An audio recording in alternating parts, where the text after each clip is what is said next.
we are down to the true hardcores. We appreciate you. All right, hold on. I mean, I know this is not protocol, but can you do that again? Come on, do that again. All right. I mean, you know, you got to. This is a select group. Okay, we are the three amigos. I think we are. We missed Lexi. We should have had the four amigos. All right, let's. We are on for law and licensing, I believe, which is Vice Chair Carey's going to run. We ready to roll? Okay. Good enough. The floor is yours, sir. Let's see. We're missing Vice Chair Earl. We do have a quorum. Okay. Thank you, Chair. This is the report out of Law and Licensing, the summary of actions that we took on April 5th. 4.1 was just public comment. 4.2, this is Board Policy 2004, Board Member Communications as an amendment to that policy. And the action item is that the motion for the Board, the committee recommends that the Board approve Board Policy 2004, Board Communications Draft 3. Okay, questions or comments to that motion? Vice Chair Earl. Yeah, I guess I have a few questions. I actually have a possible substitute motion. If the body wants to move this particular one, that's fine. At the same time, I just have some questions around it. Specifically, let me just pull it up here. When you're talking something, it indicates that if there's something that's grammable, which would mean pretty much any communication, unless I'm wrong. So if for example, if we're in an education committee and you have maybe the chair of the education committee texts leadership and says, is there someone that's presenting today? Then we would need to say, we could say yes, but we'd say, would you like us to forward this communication to all the other board members? Unless I'm misunderstanding this, that's what it says.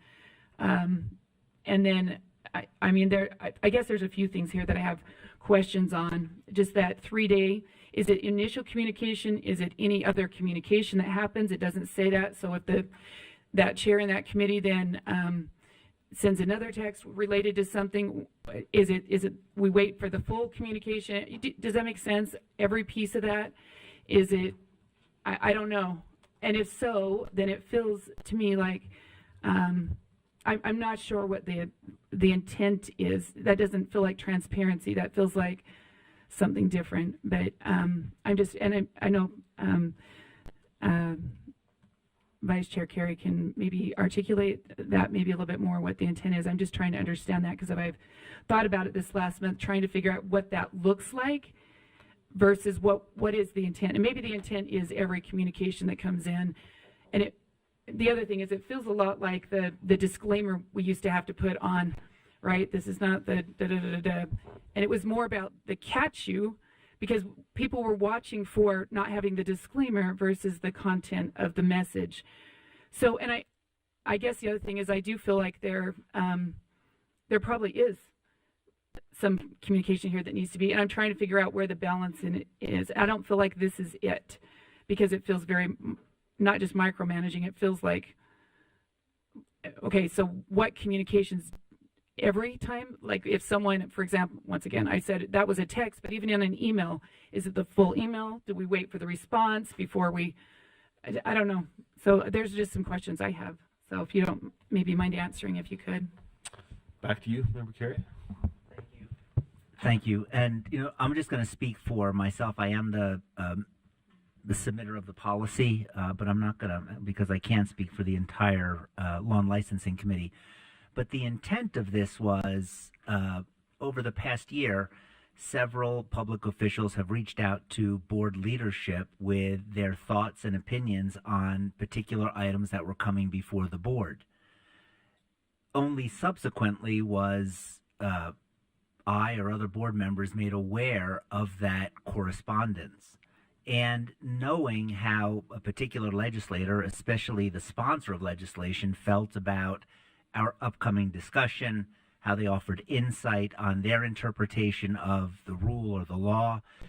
I think that would have been very, very helpful. And so the primary purpose was not to micromanage, but just create transparency in that when an elected public official, so this doesn't cover, if you're not elected, this rule does not apply. You have to be an elected public official. And then if that public official writes all 3 members of board leadership on that same correspondence, that correspondence has to be provided to the full board. We did that as a way to make sure that personal correspondence to any member of board leadership, if they just write Jim or a vice chair, this rule does not apply. This only applies when an elected public official makes the decision to write all 3 members of board leadership. The thinking behind that was if they're writing to all 3 members of this board, they're trying to speak to all of us. They're speaking to our designees. Our bylaws say that board leadership is the public spokesperson. If they're writing you individually, that is always your information, only subject to the rules of grammar. This rule would only kick in when it's written to all 3 board members, three leadership members, because then I think the operational assumption is they're trying to communicate with the entire board. The reason that and this came by way of compromise, my initial proposal was if you have a public official writing to all 3 of you, that should be turned over. The committee felt that would be unduly fair to board leadership and to the public official, because the public official may have written thinking that their correspondence would have been private. And so to protect them, we included the language that once they write, we have an obligation as a board to let them know, hey, is it okay if we make this public? If they say no, that's the end of it. We, as a board, we never get to see that correspondence. But if they say, sure, that's why I'm writing you, then that would be disclosed. I hope that explains it. But again, this is not an attempt at a game of gotcha. I think this is transparent. And again, my concern is that when public officials are reaching out to board leadership as a method or an attempt to speak to the entire board, I believe the entire board should be privy to that information. And to the extent the public official doesn't want it to be, it won't be. Okay, further question, comment? Yeah. Member, sorry, Go Vice ahead. Chair. I have some more, but do you want me to wait? Or do you want me to? Yeah, we could go to, unless there's a direct there's a couple response, I others. guess, to member. Let's go to, let's see, what's the lineup here? Norton, Real, and Straight. I don't have a question, I just have a comment. And I just wanted to express my great appreciation to the Law and Licensing Committee for that meeting. Listening to that dialogue between those members and the insightful, thoughtful questioning and answering was magnificent. It helped me so much as a board member. Today, I had read through the rule, but listening to their reasoning and, varied points of view was so helpful and so professionally done. I just wanted to say thank you, and you're an example to all of us. Thank you, Member Norton. Member Straight? Oh, excuse me, Member Real.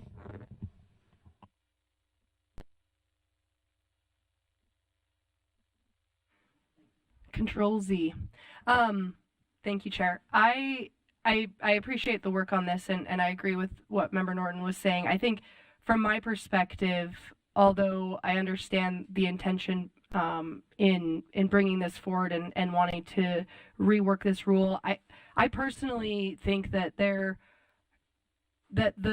job of leadership and being on leadership comes with great responsibility and also means that there is work and invisible work oftentimes to support and uplift the board that goes unnoticed, but that for me as one board member of 15, I don't find this necessary. I think that I look more towards this feeling like a lack of trust in leadership. And for me, I trust leadership to inform us of the things that we need to be aware of. And I don't like bringing on this idea that we need to make rules that are holding leadership accountable in many ways. So for me, I'm going to be a no on this, just out of principle of the idea of trust and not needing to and understanding that leadership is there and elected by us for the intention to lead the board and giving them that ability to do so. Thank you, Member Real. Member Straight? Yes, I agree with everything that's been said so far. I know there's always a story behind this. There's obviously a story behind this policy. Chair, if could I ask Board Member Carey what the story is behind his concern with what's here? Is there a certain event that happened or information? Certainly. Member Carey, would you like to field the question through me? Yeah, I think the answer is going to be disappointing. I don't think there was a particular event. It really is rather just the correspondence that written by public officials to all board leadership. I just believe that we as board members should have access to that correspondence, just because I find it very informative. And then it also allows us to receive that information and digest it in whichever way we want to, but it's just another piece that we can add to the puzzle. But in terms of a particular event or a triggering event, no.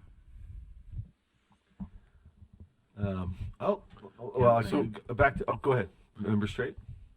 Follow up. And perhaps you can answer this, Chair. I do remember there was some discussion about a memo that was sent out from board leadership regarding some articles that had occurred in journals and things from regarding transgender issues, and board leadership had issued some type of a statement that went to charter directors and LEA superintendents. Is that part of this story, or am I misunderstanding? Because I know there was some question of that. Anybody want to field that one through the chair?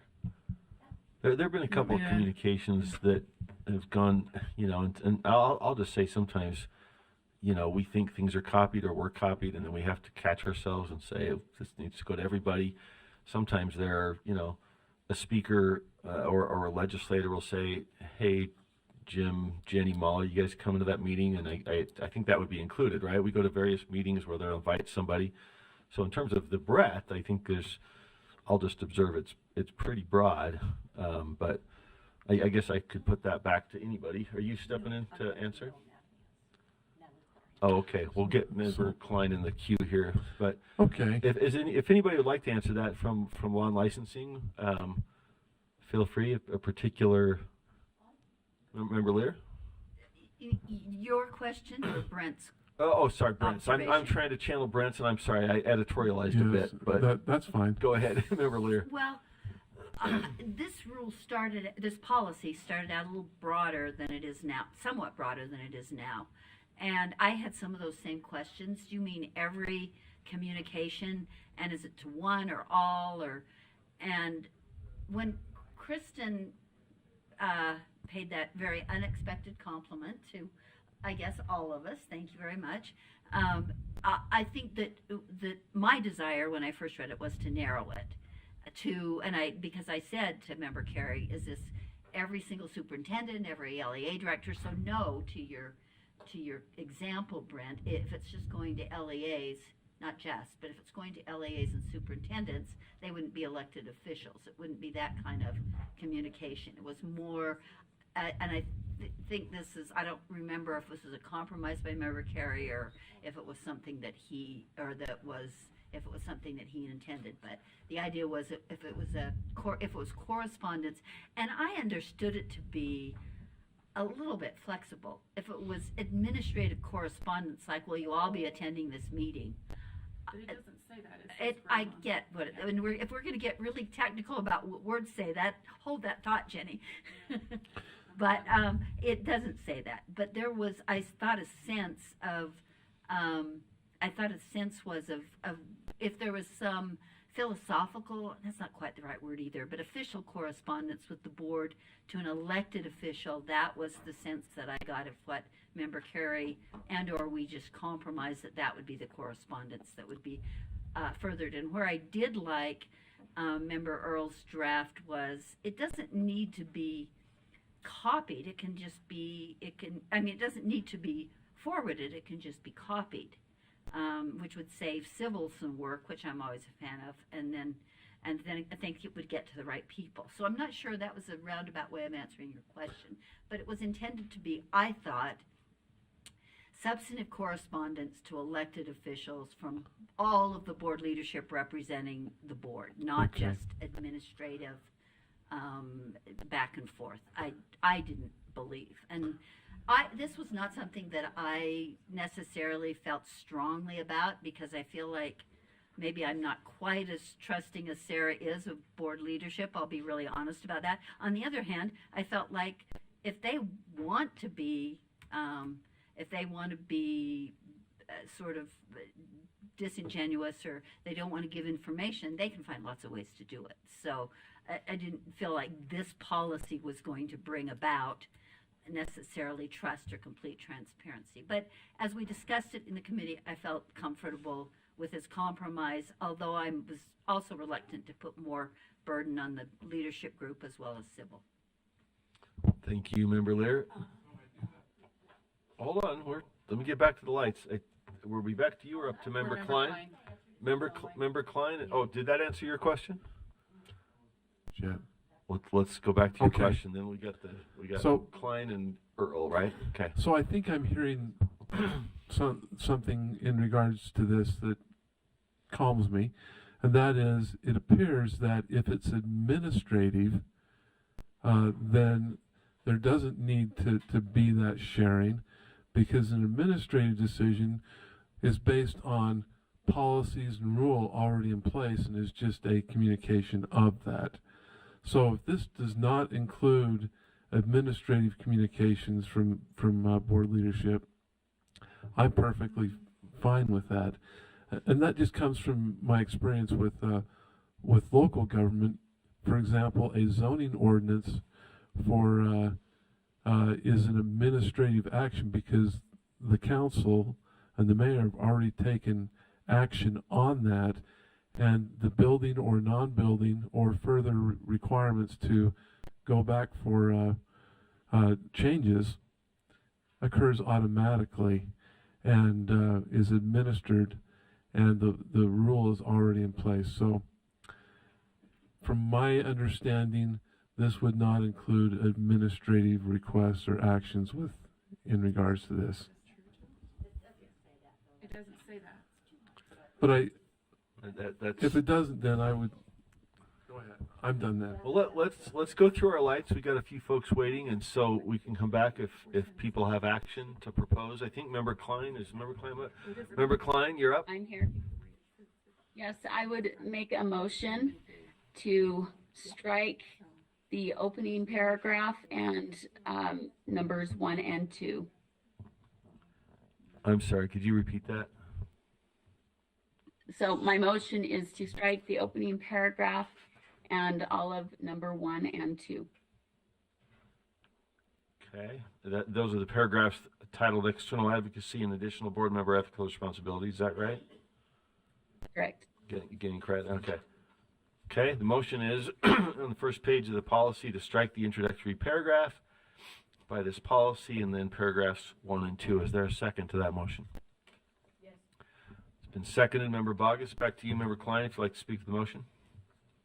Okay. In the beginning paragraph, it says respecting First Amendment rights, and then everything that follows that I'm asking to be stricken actually flies in the face of that statement because it doesn't because those restrictions do not respect First Amendment rights. Also, external advocacy, the things listed there are very subjective and based on interpretation. And we already have laws on the books in criminal code and such that prevent illegal speech from happening. It doesn't need to be in here in a way that is open to individual interpretation on what constitutes defaming, what constitutes placing individuals at risk or harm, or inciting or encouraging violence, or promoting inaccurate information. Also, those have been applied very unequally to certain board members versus other board members, and which just goes to show the subjectivity and bias that is inherent in that. Number two, again, the free speech, right? Respecting for First Amendment rights. These don't comply with that. Board members are elected officials. They are not educators and should not be subject to those educator standards. They're held accountable by the voters at the ballot box. Members are, so number 2C, I think is not appropriate to have any more in here based on the Supreme Court case decision that recently came out, that the ruling runs contrary to that requirement that we have in our board bylaw or in this policy.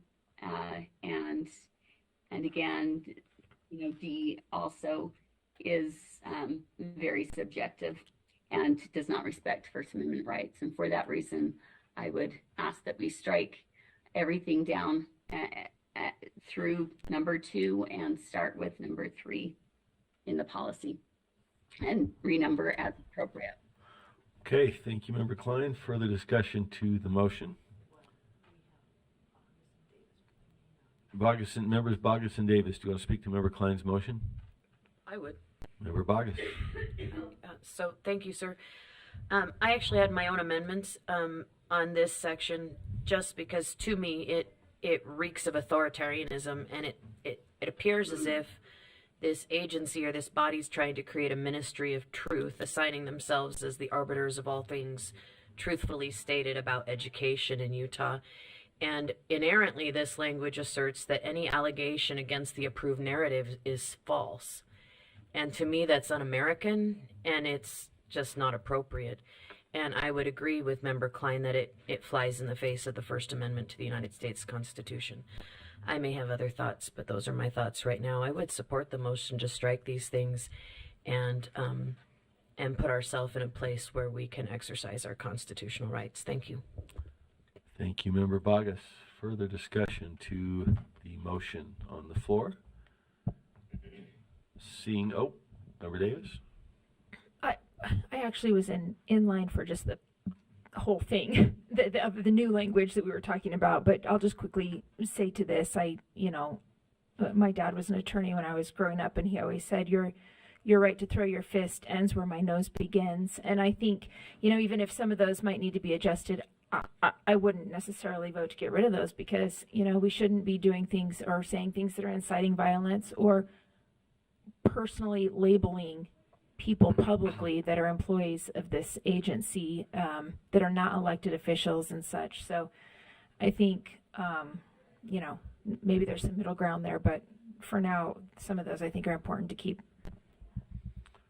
Okay. But can I still be in line? Further, for the sure. Actual. Are you the line holder? All right. I do. Member Vice Chair Earl.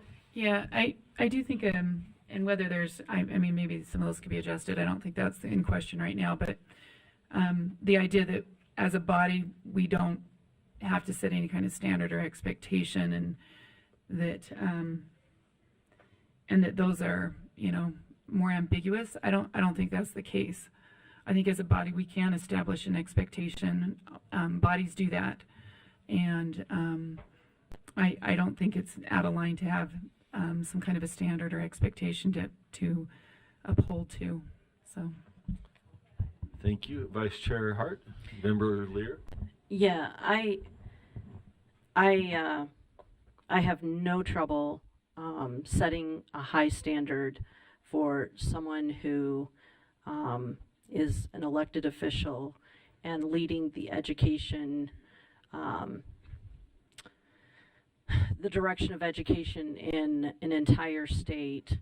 There is no way that I would not hold myself to higher standards than the teachers that we ask to be in front of students and work with parents and work with communities. I think it's preposterous to say that we would not have a responsibility to model and hold ourselves to high standards. I don't believe that. I also don't believe that an elected official, especially one that is leading, again, the education of our students, to not the truth, factual information is very important, and while we think that's just a non-negotiable and shouldn't have to be said, I think it does need to be said, and I have no problem with the bylaws making some of these things explicit that should be just understood as a responsibility of someone that has been elected. So you do keep your First Amendment rights, but you also have taken on an additional responsibility, and I think with that privilege comes responsibilities, and I think that these are a fair ask of elected officials, especially since we deal in the area of education. And I just always go back to the children are watching, and if I said that these things are no longer important for a board member, that's a pretty sad state that we're moving towards. Thank you, Vice Chair Hart. Member Lear.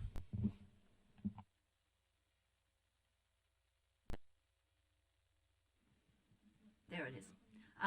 Trying hard to only speak once to an issue, but I cannot resist. We've had this discussion before about whether board members should be held to the educator standard, and my comment was very similar to Molly's, so I won't belabor all of it, but I think the board is in a unique position as elected officials in that we supervise, we make licensing rules for, we make ethical rules for, we even evaluate educators' ethics monthly as we meet. And if we are not going to announce to the public that we will also keep those standards, I think that's a very sorry state of affairs. So I absolutely think that part of 2 is necessary, and agree also with Vice Chair Earl that the rest of those comments in the statements in 1 and 2 are appropriately board member responsibilities, and we should tell the public we will do these things. Okay, thank you, Member Lear. Vice Chair Earl. Yeah, I just have one question. Maybe this is for Michelle Buse. Because some of this is duplication from our bylaws, right? And then some of it's addition. I just trying to understand. This is just additional, including what's in the bylaws. It's not like. Sorry, I don't know if this is a question or not. Maybe a statement that you can answer if you want. But in the bylaws itself, it articulates some of this. But here we go further in that we talk about First Amendment rights and that, but then we also talk about some of the expectations. If this were gone, there still would be, I'm just trying to understand if there's a conflict or not, right? This is to articulate more about the board member communications, right? Stemming from the bylaws. And I don't know, maybe you can help me with the relationship there. So, can you turn it around? Okay, yes, AEG Buse. We need her. I am unprepared to give you an answer of whether or not they're overlapping. I haven't taken the bylaws and the policy and compared them side by side, but generally your policies expand on your bylaws. And I guess leading into that, I think if anything were to be done here, it doesn't feel like there's enough time to even, this amendment, I wasn't aware of it, maybe others were.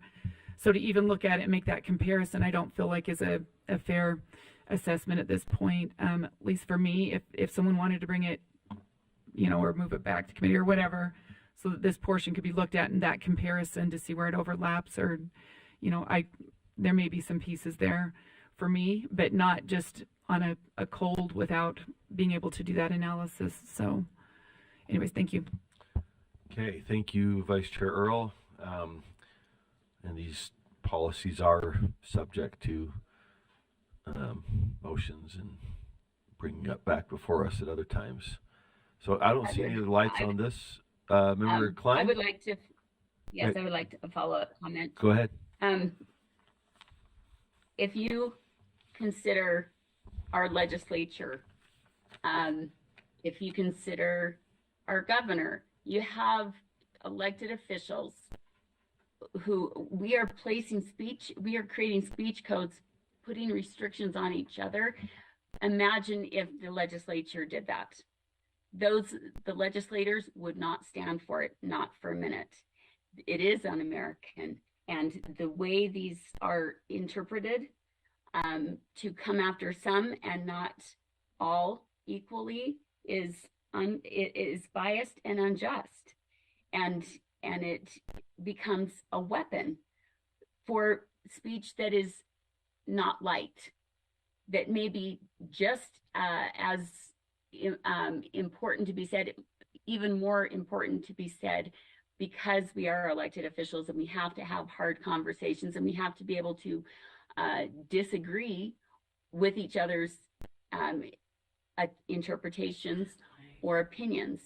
And so to come down on one because their opinion is not popular or approved by the majority does not inherently mean that it's defamatory or inciting or encouraging violence or is putting the board at legal risk. All of these things are, it's just wrong-headed, and no other elected official would stand for it, not for a second, especially when we take an oath to uphold and defend the Constitution. That does not mean, there's not a but after that. And we are making carve-outs, we are making exceptions for when we can violate those constitutional rights or suppress them. There's just, if we can't get this right, then none of us should be in these positions, because then we are all in breach of our oath of office. And that's just how it is. We shouldn't have speech codes. We have an education system to provide the general control and supervision of that system. We have to stop policing each other's speech. So many recent events have proven that this is just a one-way street, and it's not okay, and it's got to stop. Okay, thank you, Member Klein. Vice Chair Hart. Yeah, so what this motion says is that we no longer, so basically it's not okay. So place the board at risk of legal liability. So to take this out inherently basically is saying it's okay to place the board at risk of legal liability. It's okay to defame board staff or individuals.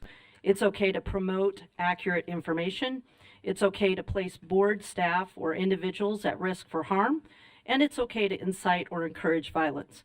Now, the difference, That's I not what think, it in Member the Klein, let's difference, take I turns. think, is in trying to listen and understand is the application of the policy. It's not the actual policy. So as far as I'm concerned, I am not able to take away and say that it's okay to do those things.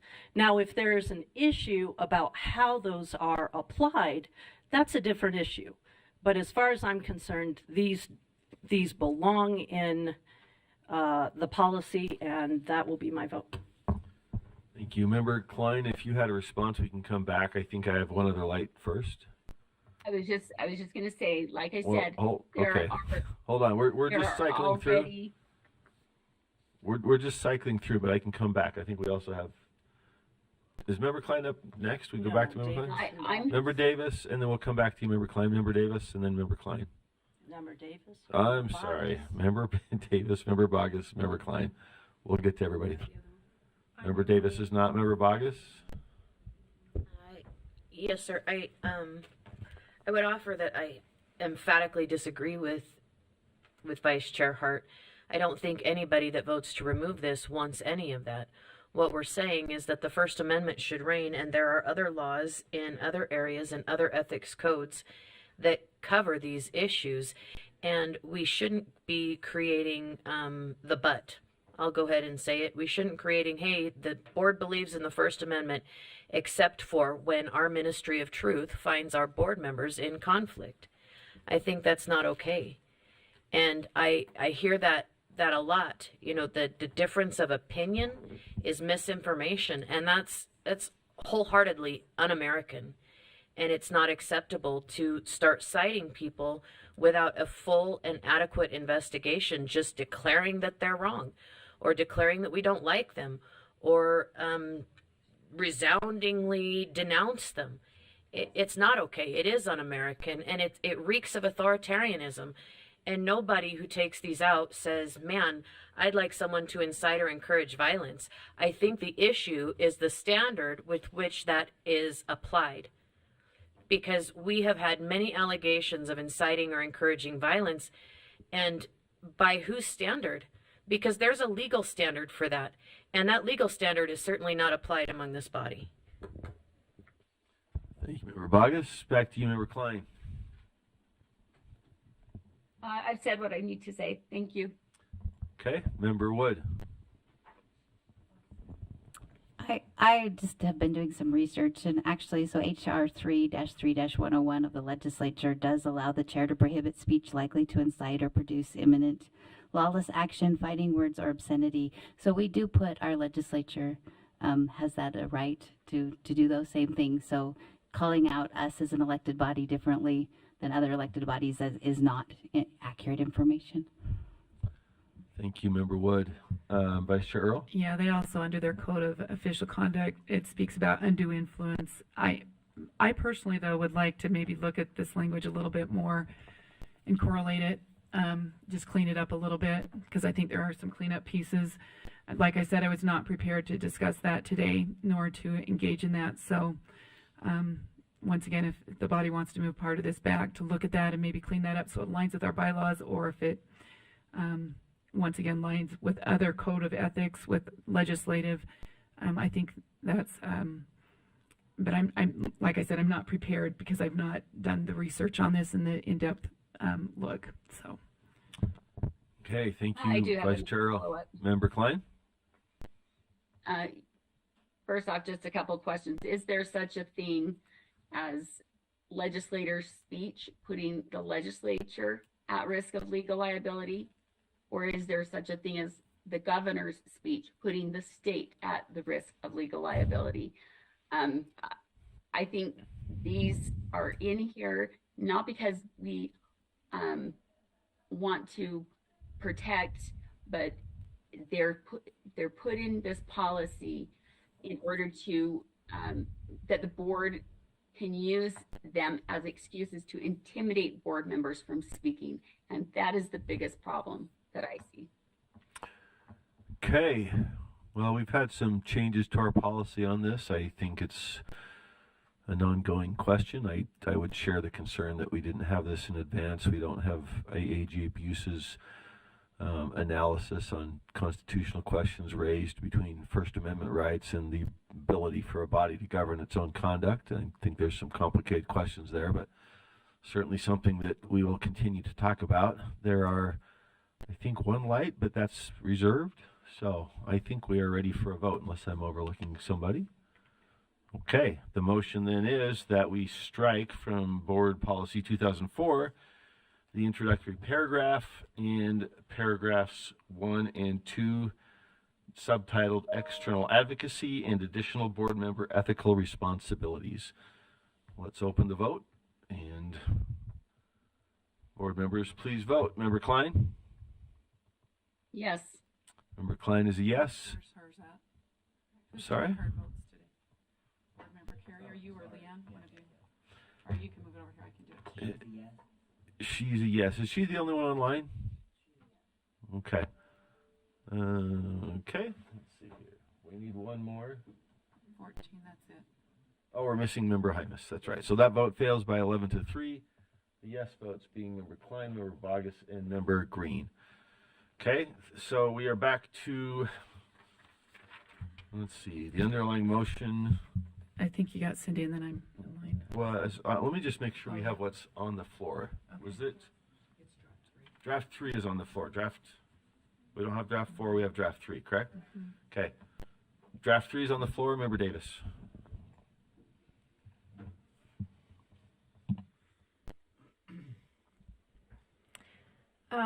I just want to be clear about a couple of things. When I put my name on this original request, my concern was not about the incoming things to board leadership. It was things that are outgoing from board leadership to all LEA heads or to all legislators. That was why I kind of got involved in this in the beginning. It was never an intent to micromanage anything. I mean, that would involve, just a very few pieces of correspondence. Looking at those things coming in, however, I do think we can point to a time or two where it could have been helpful for the board to have seen some very formal correspondence. For example, like the Jimenez-Kennedy letter situation. I wish that we could combine, and I've been working on some language, I just haven't had time to finish it, the language actually in draft 3 and in draft 4. And quite frankly, I would not write an elected public official. I would write if a legislator or the governor sends, I would say something like this: if a legislator or governor sends correspondence to all members of board leadership requesting, criticizing, or complimenting board action, then leadership shall either 1. Request permission to share with the entire board and share request when copying the board on the response, or 2, and then what Member Earl said in draft 4, just copy the board with, if in their best judgment they don't think they need to make a request, they just copy the board on the response. Because personalities are different. I'm uncomfortable copying anyone on anything unless I get permission from the sender. Other people are kind of embarrassed asking for permission from the sender, and I've heard from some other people with leadership experience going, that just feels really weird to me. So, I mean, maybe there's an option in there where you could do either and use your best judgment depending on the situation. But for heaven's sakes, we need to get board members off of there. I don't want every single one of your correspondence to board leadership to come into my inbox. There's going to be hundreds of those things. And, over here we've talked about, well, if it's administrative, then that's different. You don't have to send it. But I will say it is very difficult to separate administrative from substantive. For example, I recently texted all 3 of these folks, and when the new federal government Title IX stuff was coming out last week, and I texted all three of them and said, "Look, are the AGs working on this? Are you going to put this on an agenda? You know, do I need to make a request? What's going on?" Because I'm getting questions from the field. And one of them responded and said, "Okay, we're talking about it. We're working on it. Fine. I don't need that to go to the whole board. I mean, I don't care if it does, but when you're all asking questions like that, I don't want all that stuff coming to me. We're already inundated as it is, and there's just so much. So I would limit this to legislators and the governor, and I would make it very specific to when they have a request or a concern about board action, as that 328 letter came in. These legislators email all the time asking questions about, okay, what was that rule that you passed, and how did that work with this? And then someone gives an answer, or, hey, you know, were you guys going to have that workshop, and are you still talking about this thing? And, you know, we don't need all that stuff, in my opinion. But we don't need no stuff either. So there's got to be a healthy space in the middle where we're not, you know, trying to read and micromanage every little step that y'all are making. And on the other hand, on some things that really do kind of impact the whole board, the board needs to be privy to that. And I don't know if we take that whole section out and just have this conversation and say, hey, could you just think about it a little more as we move forward now that we've had the conversation, and maybe use your best judgment? Or if we put an amendment in, something similar to what I just read, and I could finish the language on it, I guess, and see where the board stands. But there's got to be some middle ground on this, I think. Is that a motion? I don't know if anybody was trying to catch. I will just say, look, I mean, I'm you know, as board chair, I don't want to say what you should or shouldn't get. I will say a couple of these things we should have forwarded, and sometimes you assume because so much that we get is blasted to the whole board, and you think, okay, everybody saw this, and you're busy responding. I mean, I'll just address the 427 one.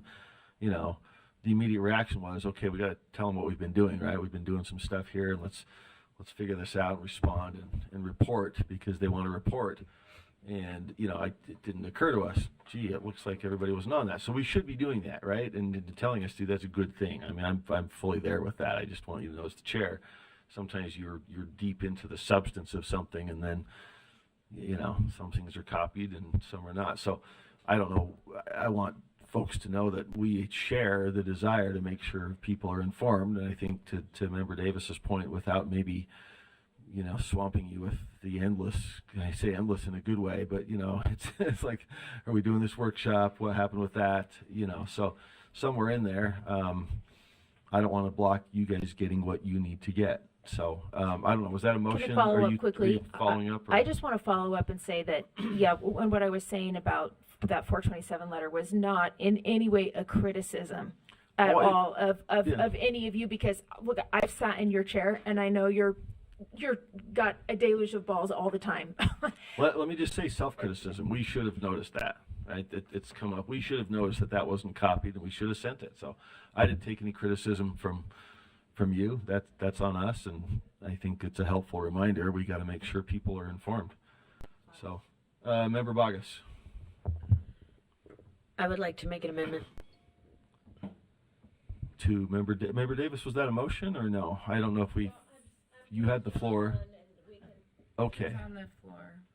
Sorry? 3's on the floor. Right. Draft 3 then is on the floor for possible amendment. Member Bogus. So I would move in section 1A that we strike the language as determined by board leadership, as well as the language shall not, and use the language make every effort to avoid, and then allowing staff to create the infinitive form of those verbs. And then I would strike number 3. And I would like to speak to the motion. All right, let's make sure we get the strike number 3, the one that begins board and member communications. No, the one that says promote inaccurate information. Little 3 under 1A. All right, let's see if we can frame this up here so we can. I'm actually good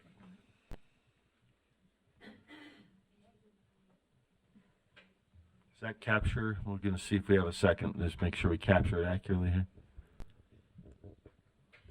Add, make every effort to avoid. Actually, I'll second that. I agree with that premise. So, And then to strike the little number 3.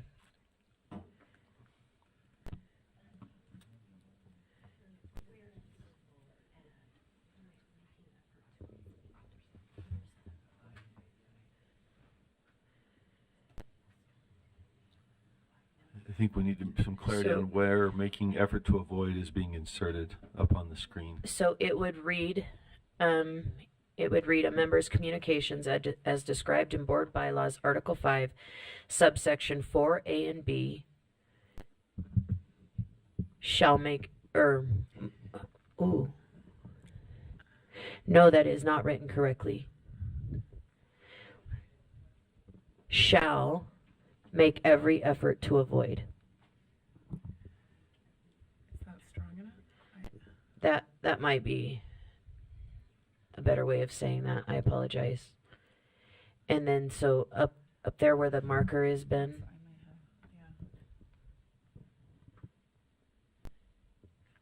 Yeah, something.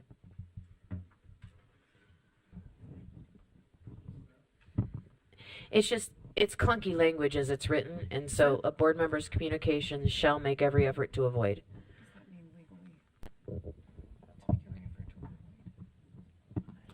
All right, do we have it framed? Before, we can I see don't if know there's if a second. I want to I make don't sure know it's if I can- framed up, though. I don't know if that's strong enough. I don't know what is the Hold legal. on, Okay. let's see if she's got her language. See if there's a second, then we can. Was it seconded? Well, it's changed though. That's Okay. why Let's frame I it want up. to understand something before I would okay, second. let's make sure we got what we. Sorry, didn't know that was going to the second.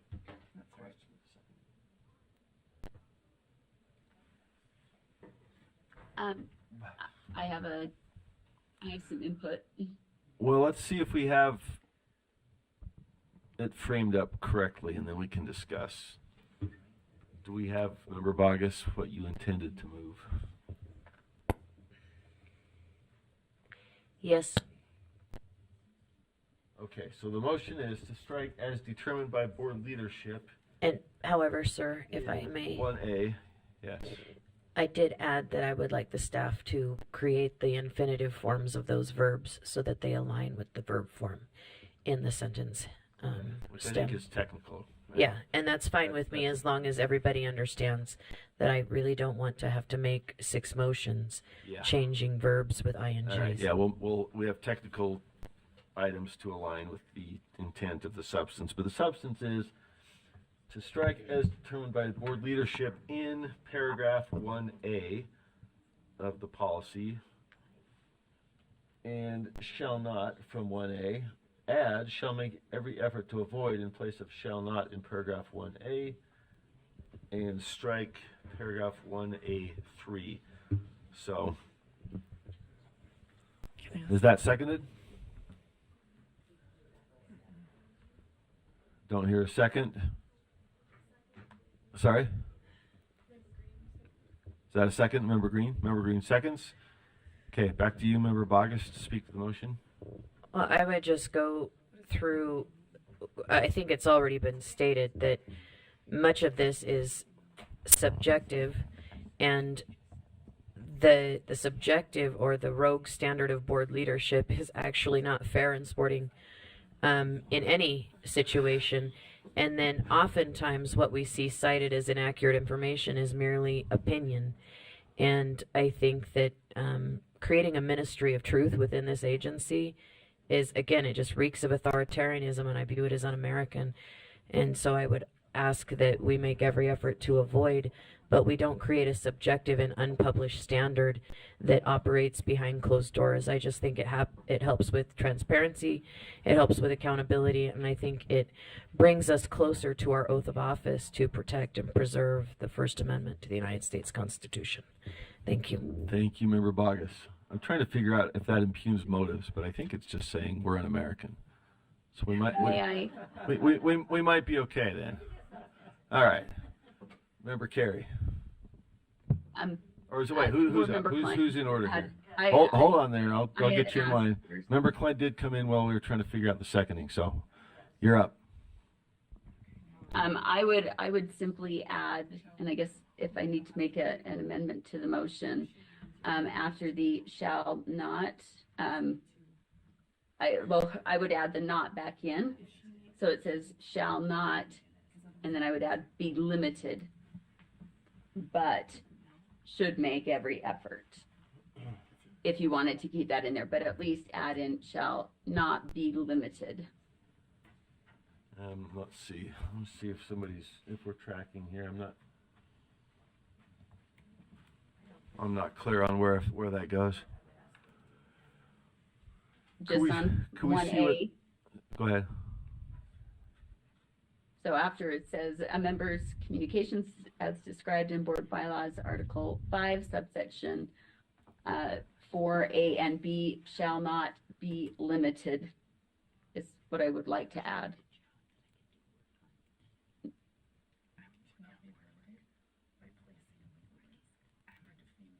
And then continue on with whatever Christina had put in there, but just adding in not be limited, but make every effort and continue on with what. All right. Can you see the screen, Member Klein? Shall make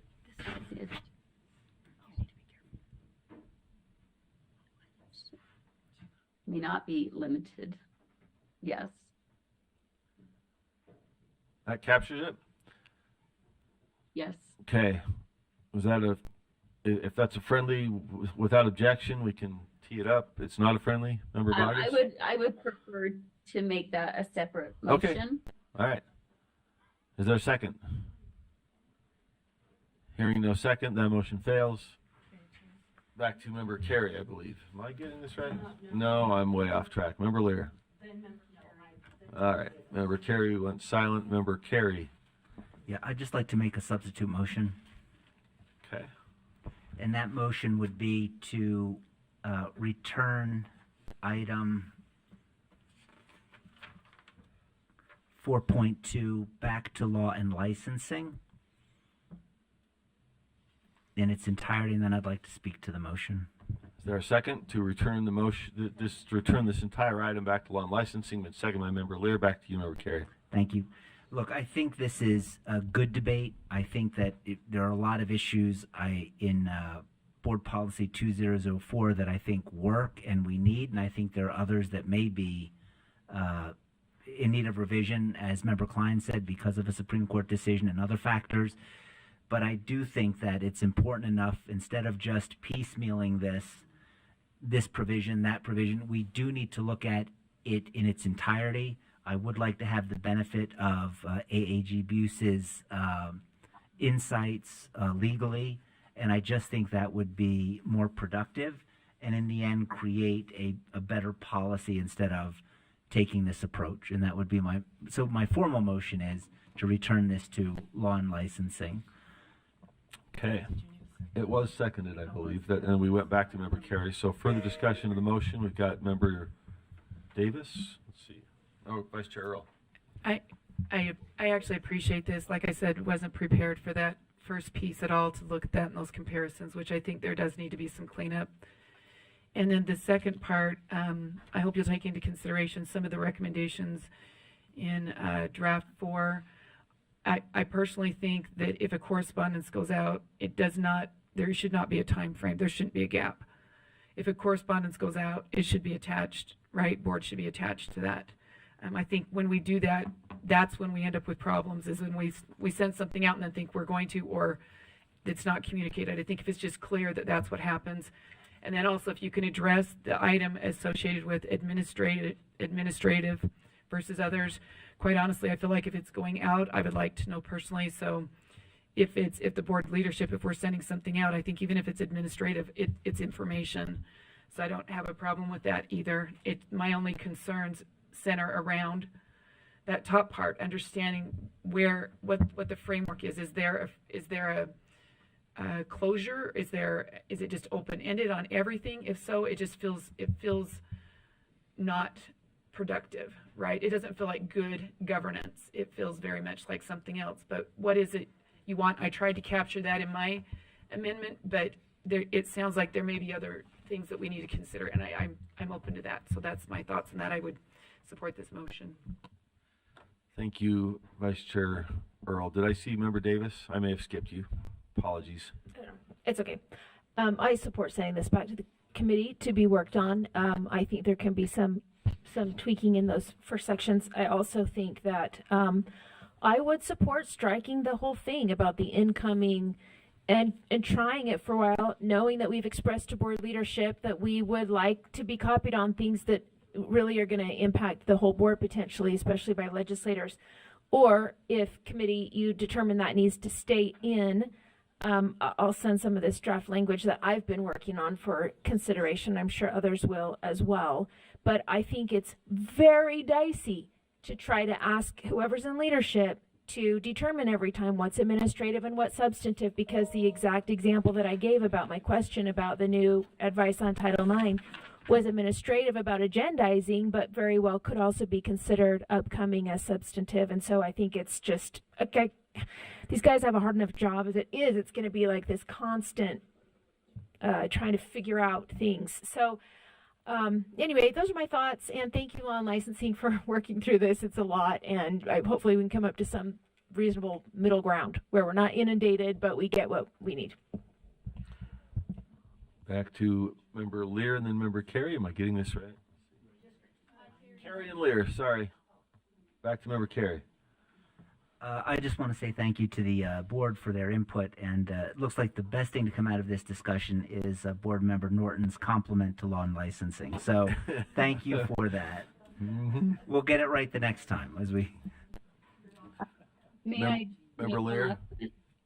Member Lear, and then I think Member Klein is jumping in. Right, Member Lear? And my point is just going to be, we've had some time to consider this, and I was reluctant to send this back to committee because it feels to me like an 11th hour amendment, which is completely legal, but maybe not fair and sporty. And to hijack something that took a lot of work for several months by the Law and Licensing Committee. So I would ask that in the future, if there are these discussions, we could have that information earlier, and then we wouldn't have to waste an hour and a half and the Law and Licensing Committee time. Thanks. Thank you, Member Lear. Member Davis. I mean, just in fairness, some of the pieces we've talked about today have been there forever, and that could have happened, but the new pieces are brand new for the first time around for law and licensing. So it has been 6 days, and some of us have been having multiple conversations about this language. So I didn't leave mine till just this second. I talked to you about other things. I should have talked to you about this too.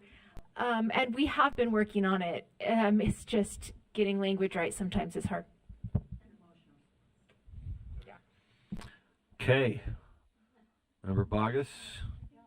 Oh, Member Klein, then Member Bogus. This is on the motion to send back to committee. Member Klein. Yes, I just want to be clear, with my last motion to amend, that I wasn't, all I was trying to incorporate was that member communication should never be limited in any fashion other than what is objectively against the law. As an elected official, as elected officials, we need the total freedom to speak and let our speech be addressed by our elected officials at the ballot box. That's all that's needed. That and following actual law. We don't need to be the speech police, and if we continue to do this, you're going to have a hard time getting people that will actually want to run for the board, because they know they've seen it now, how the machine is used to intimidate people into silence if they disagree. And so I certainly wasn't in making an amendment saying that I'm okay with any kind of limitations put on our free speech as board members. There should be no limits other than what is against the law. Thank you, Member Klein. Who's up next? Member Bogus? Yes, so thank you, Chair. I do support this motion, and I think Member Carey makes good points. But to be fair and sporting, if this body is not going to engage in a good faith effort with all of its members, that 11th hour motions are all that is left available to us to bring these issues to light in a fair and sporting way. Member Lear, thank you. All right, thank you all. And we might need to look at our process for bringing amendments before the board for consideration. That is another element we can take under advisement so that we have things in advance and can have thorough deliberation. Any final comments or questions on the motion to refer back to committee? I think, Member Davis, lights off. All right, let us vote. The motion then is a substitute motion to refer Board Policy 2004 back to Law and Licensing Committee. Please vote.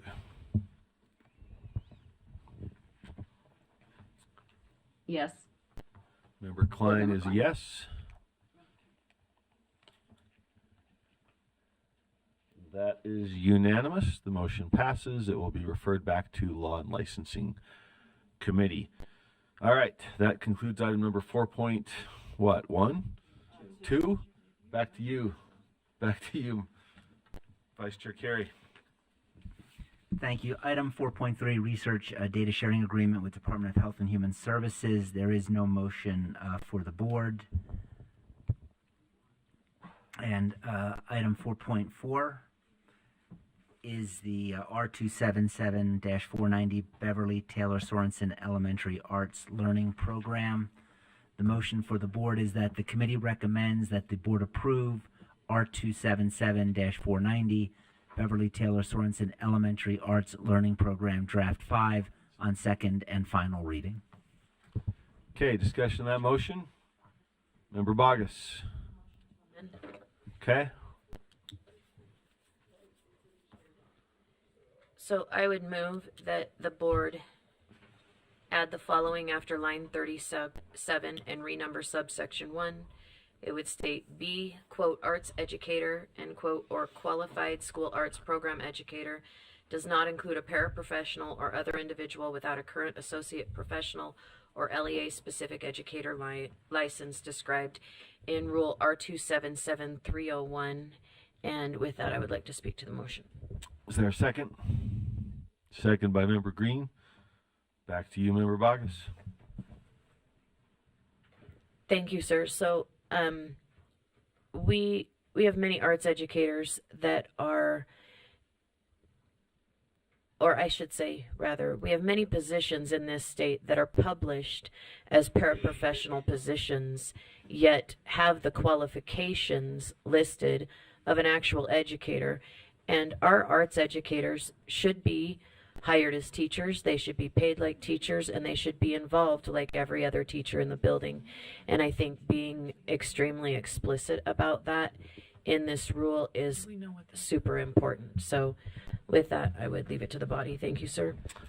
Okay, discussion to the motion to amend. Member Vice Chair Earl. Yeah, I just have a question. I don't know what this, without knowing the actual impact of this, does this restrict the ability for how many schools to work this program? That's what I just want to know. Or is it, it's not an issue? It doesn't restrict you? Okay, that's what I wanted to know. If this is a restriction, we have like 50 schools now that can't, access funding, then that would be an impact. If not, then, okay. Okay. Further discussion to the motion. Member Green. Yes, I would support this. I know that some of the concern coming from districts is that it would eliminate those arts educators that have that position. They'd get rid of the one and be able to hire the 2 to 3 paraprofessionals. So it's, you get 3 for the price of 1, which sounds really good. However, when you have educators that specialize in this, the arts educators at the district level that are going and fortifying all of their their schools within that system. It's just, from what I've heard, feedback from districts, this is how they would like this to look. So I think we're just trying to address that in the rule. Okay, I think Member Klein has a hand up. No, I don't. Sorry. Okay. Other discussion is, there's a bit of questioning, so I will ask the dumb question. What does this do and not do? What's the basic shift here? Okay.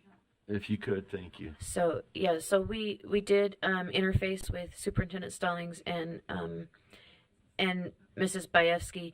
However, what the intention is that arts educators are educators and they should be employed as educators, and we need to set the standard that we can't allow our LEAs to publish a para position and require teacher credentials.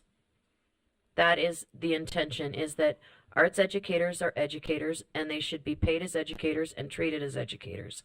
If you require all of these things, they're educators, period. Could you point That's to the the line of that this will, the changes in the definitions, right? The change that proposes in the definitions, maybe we could just refer to the line.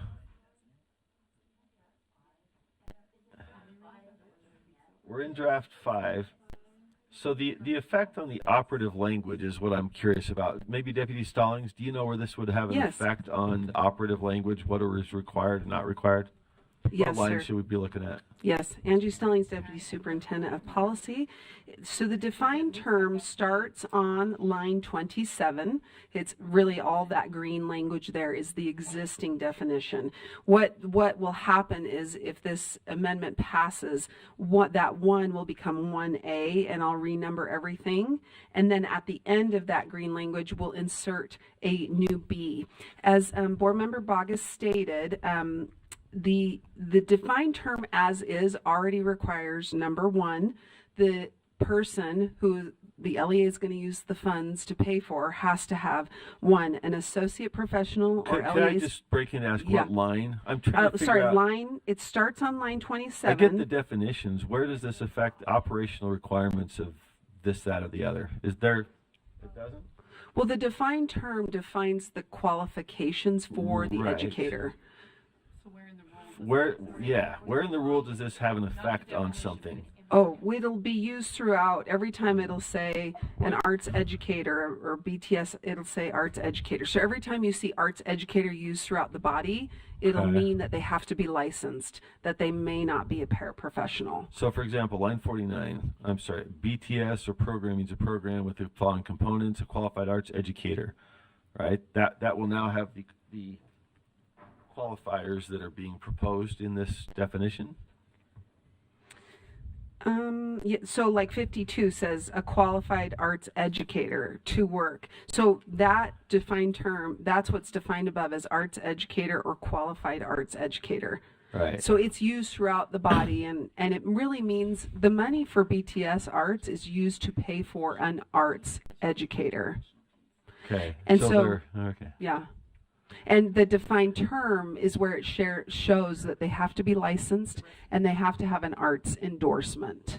Okay. What the amendment does is it explicitly, as I stated to her, is it kind of puts an exclamation point on it, because the existing definition already requires them to be licensed and already requires them to have an endorsement. So by design, they're not a paraprofessional or an unlicensed educator. But now the B is just saying explicitly it does not include a paraprofessional or other individual who does not have a board license. Right. Okay. When you say it does not include, it's the it I'm trying to get to, right? It's the Jack doesn't motion include and the Bob. defined term. Yes, we get all that. It's how that affects the operational part. So, well, then why propose it? All right. Back to who's up? Member Carey? Yep. Member Carey. And I think I may be late to the party because I think Chair Moss just asked the question that I'm going to ask, which is there a material change in the definition in green specifically line 30, than in the motion being proposed? Because I can't see one, but that's why I'm concerned. If there is one, could you articulate that difference? But I don't see how the motion is going to materially change the current definition. Chair, may I? I agree with you. It does not. The defined term already would prohibit a paraprofessional or an unlicensed individual from qualifying.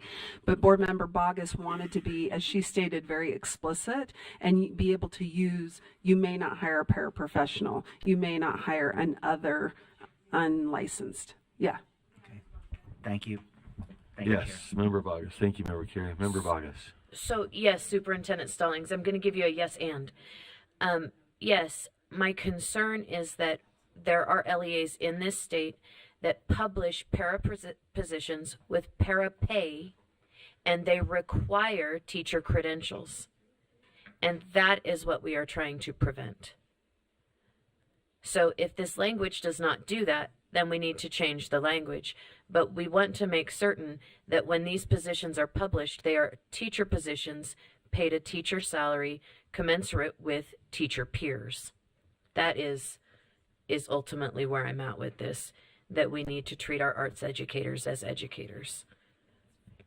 Okay, further discussion.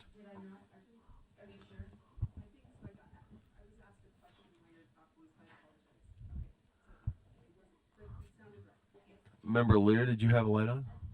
Mine's simple. Line 33. I'm trying to understand elementary, this is as amended, elementary arts educators, art form. Does that mean like dance or music or?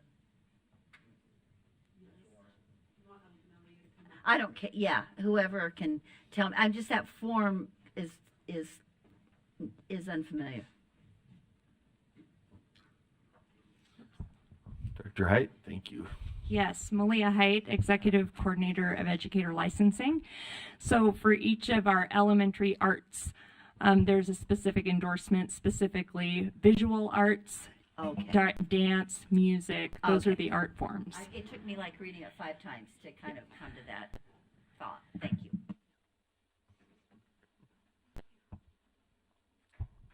Thank you. Coordinator Height, I'm always promoting people. Did you say? No, I just saying thank you, but I'm just pointing out that I botched your title as usual. Sorry. Let's see. Any other lights? Member Davis? Yeah, I support the motion. I've been told a little redundant, but it actually adds some clarity and puts a finer point on the fact that if we're hiring people to do the job of a teacher, we should pay them as a teacher. Okay, with no further, except, sure. Yeah, and I guess that was my initial question was, is this happening only because, and I'm trying to think of our rural schools. That's why I wanted to know, are we going to have a problem here getting people to qualify for this because we're putting too many restrictions? And not that people shouldn't be qualified, but does that make sense? But if we're not having a problem, then it is not an issue.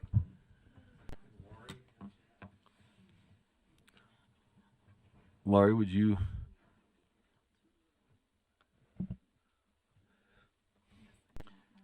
We are going to be here till. Lori Bayevsky, Fine Arts Coordinator.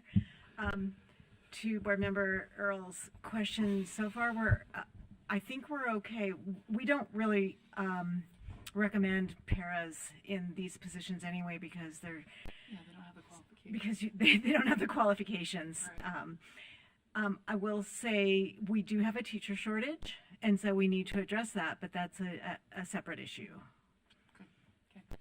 Thank you. All right, I think we are set to vote, unless I see. All right, so motion is, do we have it framed up somewhere? There we go. The Board Amendment 277-490, Draft 5, to add the following after line 37, and renumber the rest of subsection 1. B, arts educator or qualified school arts program educator does not include a paraprofessional or other individual without a current associate professional LEA specific educator license described in Rule 277-301.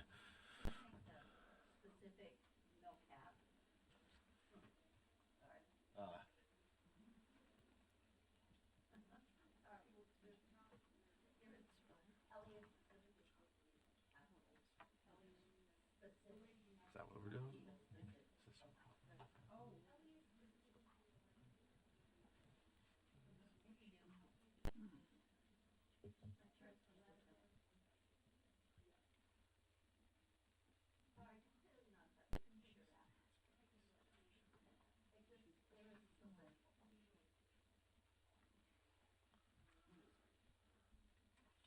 All right, are we set to vote?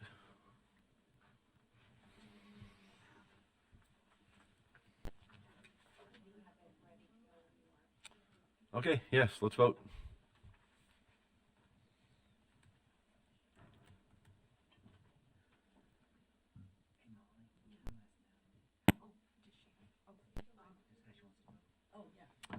Member Klein?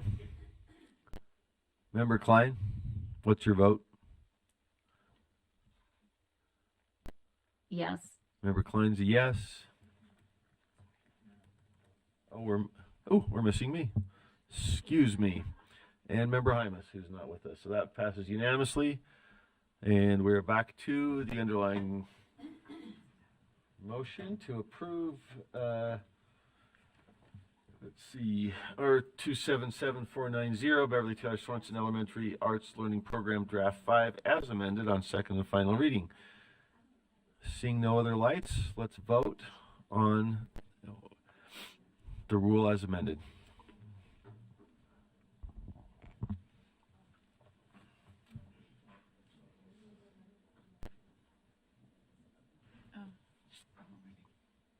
I'm abstaining, Member Klein.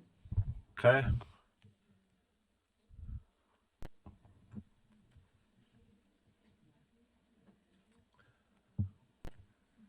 Voting is open.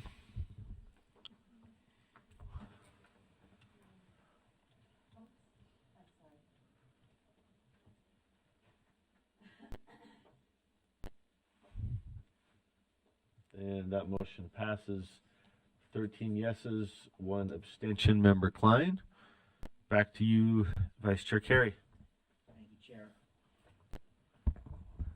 This is item 4.5 R277-303 Educator Preparation Programs, and the motion for the board. The committee recommends that the board approve R277-303 Educator Preparation Programs Draft 2 on second and final reading. Okay, discussion of the motion.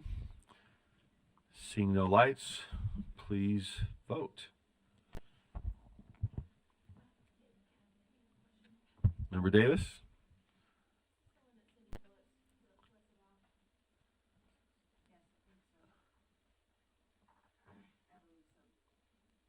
I'm a no. Yeah, Is this fine. the one that Cindy Phillips wrote to us about? I am not sure. Yes. Voting is open, and I'm hearing the answer is yes. Yes. Okay, hold on. Before we vote, we've got a request to make comment. Member Bogus, if you're offering to do that, the floor is yours.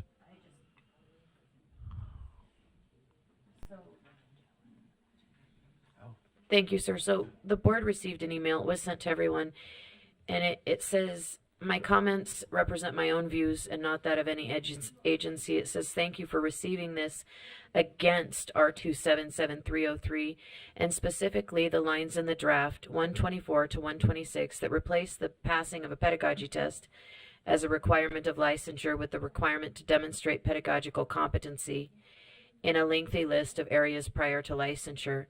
Much has recently been made of the unprofessionalism of the teaching profession with the dissolution of the pedagogical test as yet another indicator that we are an unprofessional profession.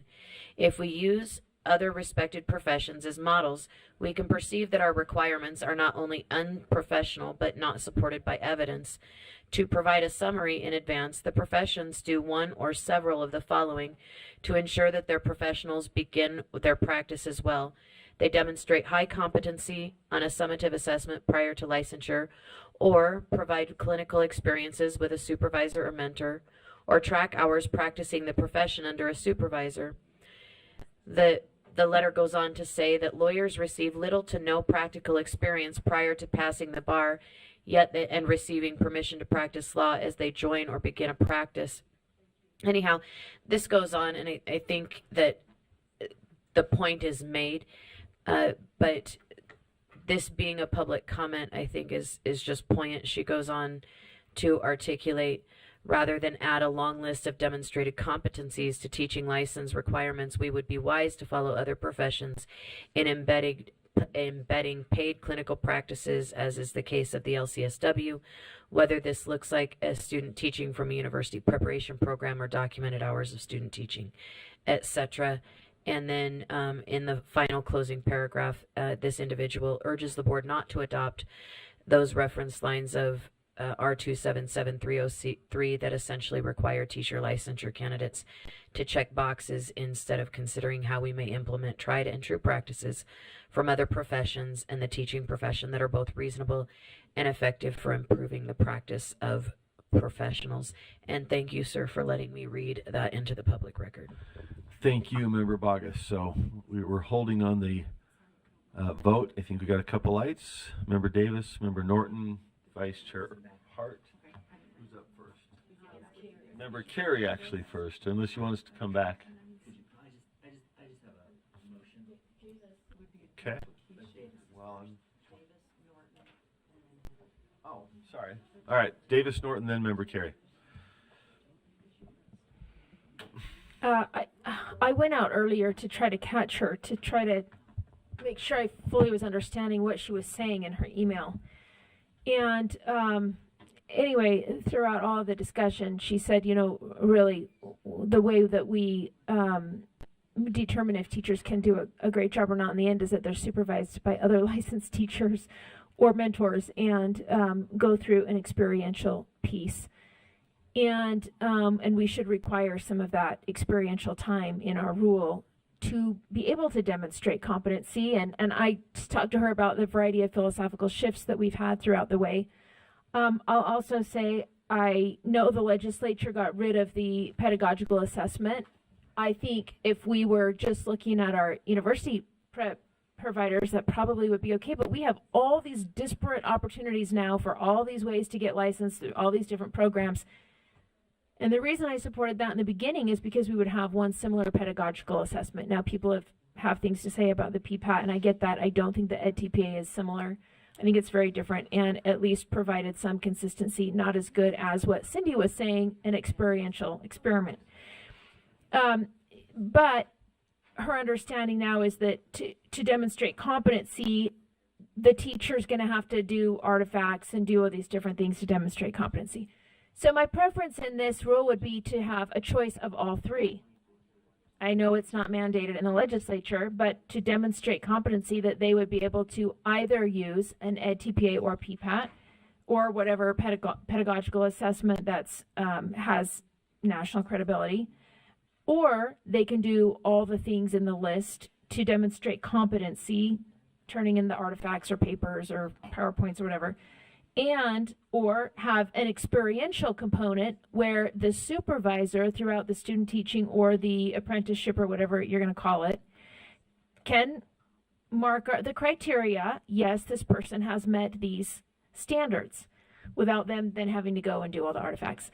That's what I'm suggesting. I'll have to think about how to make that a motion. But maybe we need to have more discussion before we do that. Okay, thank you. Member Norton. Yep, I would like to hear from Malia Height and bring her expertise in again to discuss this in light of the comments that we received from public. Thank you, Dr. Height. Thank you, Malia Height, Executive Coordinator of Educator Licensing. So the intent of these lines in the rule is to replace the lines that were previous C and D in the rule. Demonstrating competency, minimum competencies is required for all teachers, and it's included in our 277304, as well as a clinical experience is required. It's also required in this rule. You'll find that in 303 is defined, as well as that's a requirement that programs provide those experiences to their candidates. And to speak to Member Davis's comments, by including the language as it's written in the draft, this allows the candidate sufficient opportunity that if they want to use an EdTPA to say, I know how to do these minimum competencies, that's allowable. If they want to do a clinical experience and have that demonstrated in a classroom while they're doing their teaching, that's allowable. Because there's no methodology included in the rule, it really opens the door for our teacher candidates to personalize how they want to demonstrate that they have those competencies. Yes. Okay, that's awesome. Thank you. What lines show us that all three of those could be used optionally to demonstrate they have the skills? So it actually would be in a different rule. It's in 304, which is our teacher preparation rule that the board approved in January of this year, along with our general teaching competencies. And that really, the intent of a competency is that an educator demonstrates it, and there's no one pathway that is required. Okay, excellent. Thank you. I'm still personally a no on this, but that's just because I think that the legislature should have taken a wider view on some of the things that impacted this. I'm sure everyone else will vote yes and it'll be fine, but that's my personal opinion. Back to Member Carey. I just have do I need to make a motion or a substitute motion? Is there a motion pending? Well, let's see. Is it only the underlying motion that we have on the floor? Then I'd just like to make a motion to amend. Okay. And that motion would be, and I think we have it prepared. And then I could, if I could speak to the motion. It's been seconded. The motion, go ahead and just read it in the record if you could. That the board amend line 24 of draft 2 to strike university and insert institution of higher education in its place. Okay, it's been seconded. Back to you, Member Carey. Yeah, I reached out to staff on this just because I was curious. Does the law limit it to just universities? And staff made clear, Coordinator Haight, if this is correct, no, it could also apply to colleges. Dr. Haight? Yes, that is accurate. University was used just colloquially and may include colleges as well and other post-secondary institutions. And I would also like to point out that I believe on line 102 we do reference both universities and colleges. So I don't know if it would just be a technical change, but I thought we would just make the motion to bring it into compliance with the statute. Okay, it's been seconded. Any further discussion of the motion? The motion then is on line 24 of draft 2 to strike university and insert institution of higher education in its place. Seeing no lights, let's vote.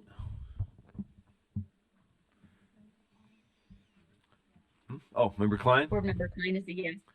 Klein's yes.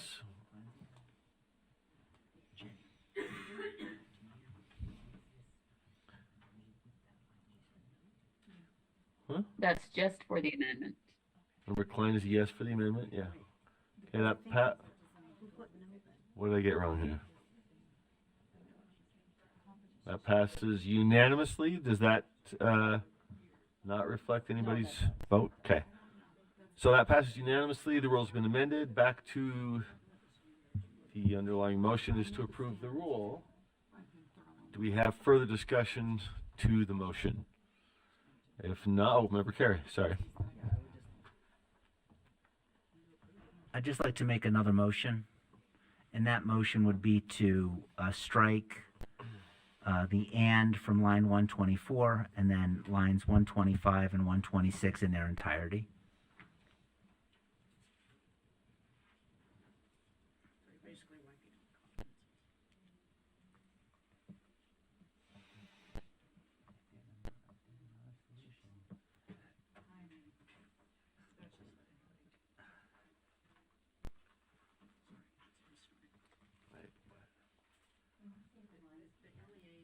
Yeah, just line 124, the word and line 125 and 126 in their entirety.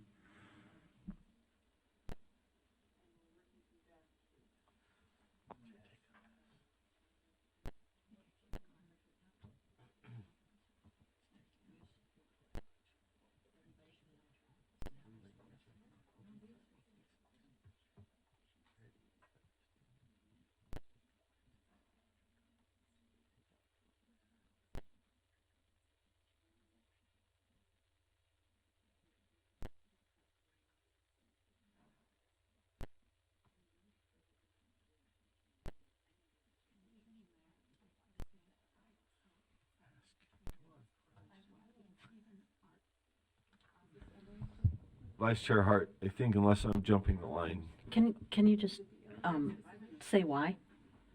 Just I just want to hear your thinking. Let's do it. Yeah. Bring it to light.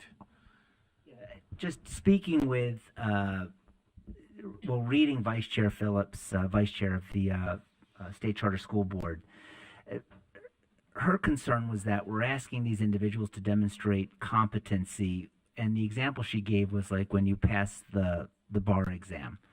You can pass the bar and still not be able to demonstrate competency in all the areas. That doesn't mean that you're not competent to practice the law, but rather they're not going to hold you to demonstrating this level of competency in these areas. They allow you to practice, and in the practice, you then do the demonstration. So, Dr. Height, I would defer to you. Is that analogy incorrect? Is it wrong? And just be gentle if it is. Thank you. Yes, Member Carey. So I would say that the analogy is perhaps not parallel.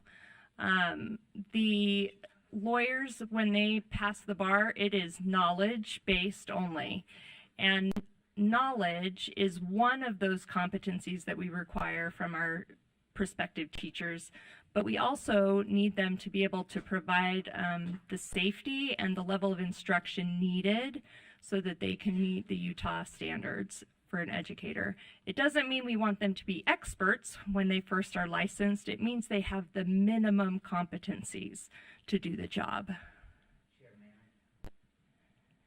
Just two follow-up questions. One would be, don't we address part of that in rule lines 123 and 124 when we say that they are prepared to meet the Utah Effective Educator standards? I think yes, in part. Those effective teaching standards are sometimes they're in excess of what we require the minimum standard for a very first licensed teacher. If you think about, I know I have taught many of my children to drive, and the minimum competency to earn a driver's license is just that. It's the minimum. And that is what we're asking of our new teachers, is we're asking for the minimum competency. They're not experts. They're still going to develop their practice, but this is the very minimum to mitigate risk and ensure safety for our students.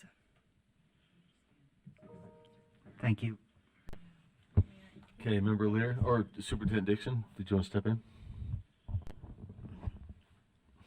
Dr. Height, thank you, Chair Moss. Dr. Height, I think what my chair buddies are maybe discussing that I wonder if others wonder the same, and that is when you look at the difference, this goes to the and, really a more granular explanation, if you will. What is the difference between the prior line of the standards and competencies? Why does that part need to be added? Why is it different? Am I expressing that correctly, chair buddies? I mean, that's causing some confusion.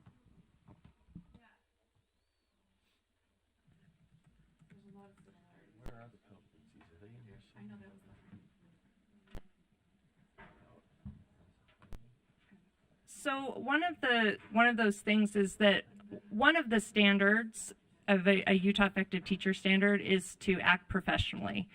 And the competencies allow more specificity about what we actually want, what behaviors and knowledge we need candidates to be able to do and know before they're licensed.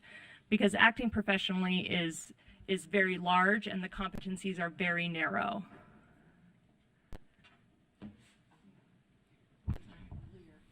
Member Lear? Yeah, let me go back to our analogy between educators and attorneys. And I'm a licensed attorney, and I'm just barely still, and I'm a licensed educator. And it's not an apt comparison because the bar exam is exactly what you're doing away with, what has been gradually eroded and now is gone. And that would be the lawyer's statement of basic competency. Yes, it's completely, well, not so much anymore, but it is largely knowledge-based, and it's not clinical based or practice based for the most part. Although the law is trying to catch up with that and maybe do a little better, like the teaching profession is, in terms of preparing lawyers to find the courthouse door, as we used to say. So it's not an apt analogy, because what you're getting rid of is the bar exam.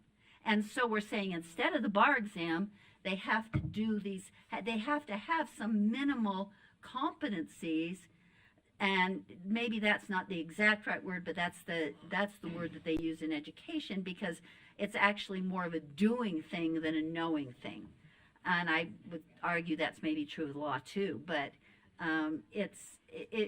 we need to do those things. So we can't get rid of both the praxis, which is the knowledge base, and the competencies, which are the substitute for that knowledge, supposed to be a more doable substitute for the knowledge base.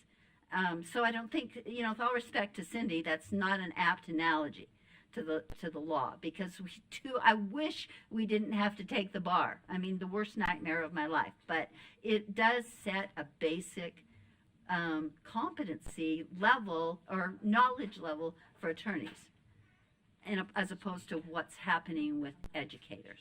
So I think that competency in language needs to be there, because we've done away with everything else. Okay, thank you, Member Lear. Let's see. So the motion then is to strike, let me pull this back up. Lines the and on 124, and demonstrate all competencies applicable to the license area and subject area as established by the superintendent. Can I ask one question? Those competencies, how long have we had those in place, and how are they developed? And I apologize if that came up and I missed it, but Dr. Height, would you mind? Yes. So the general teacher preparation competencies were approved by this body in January of 2024.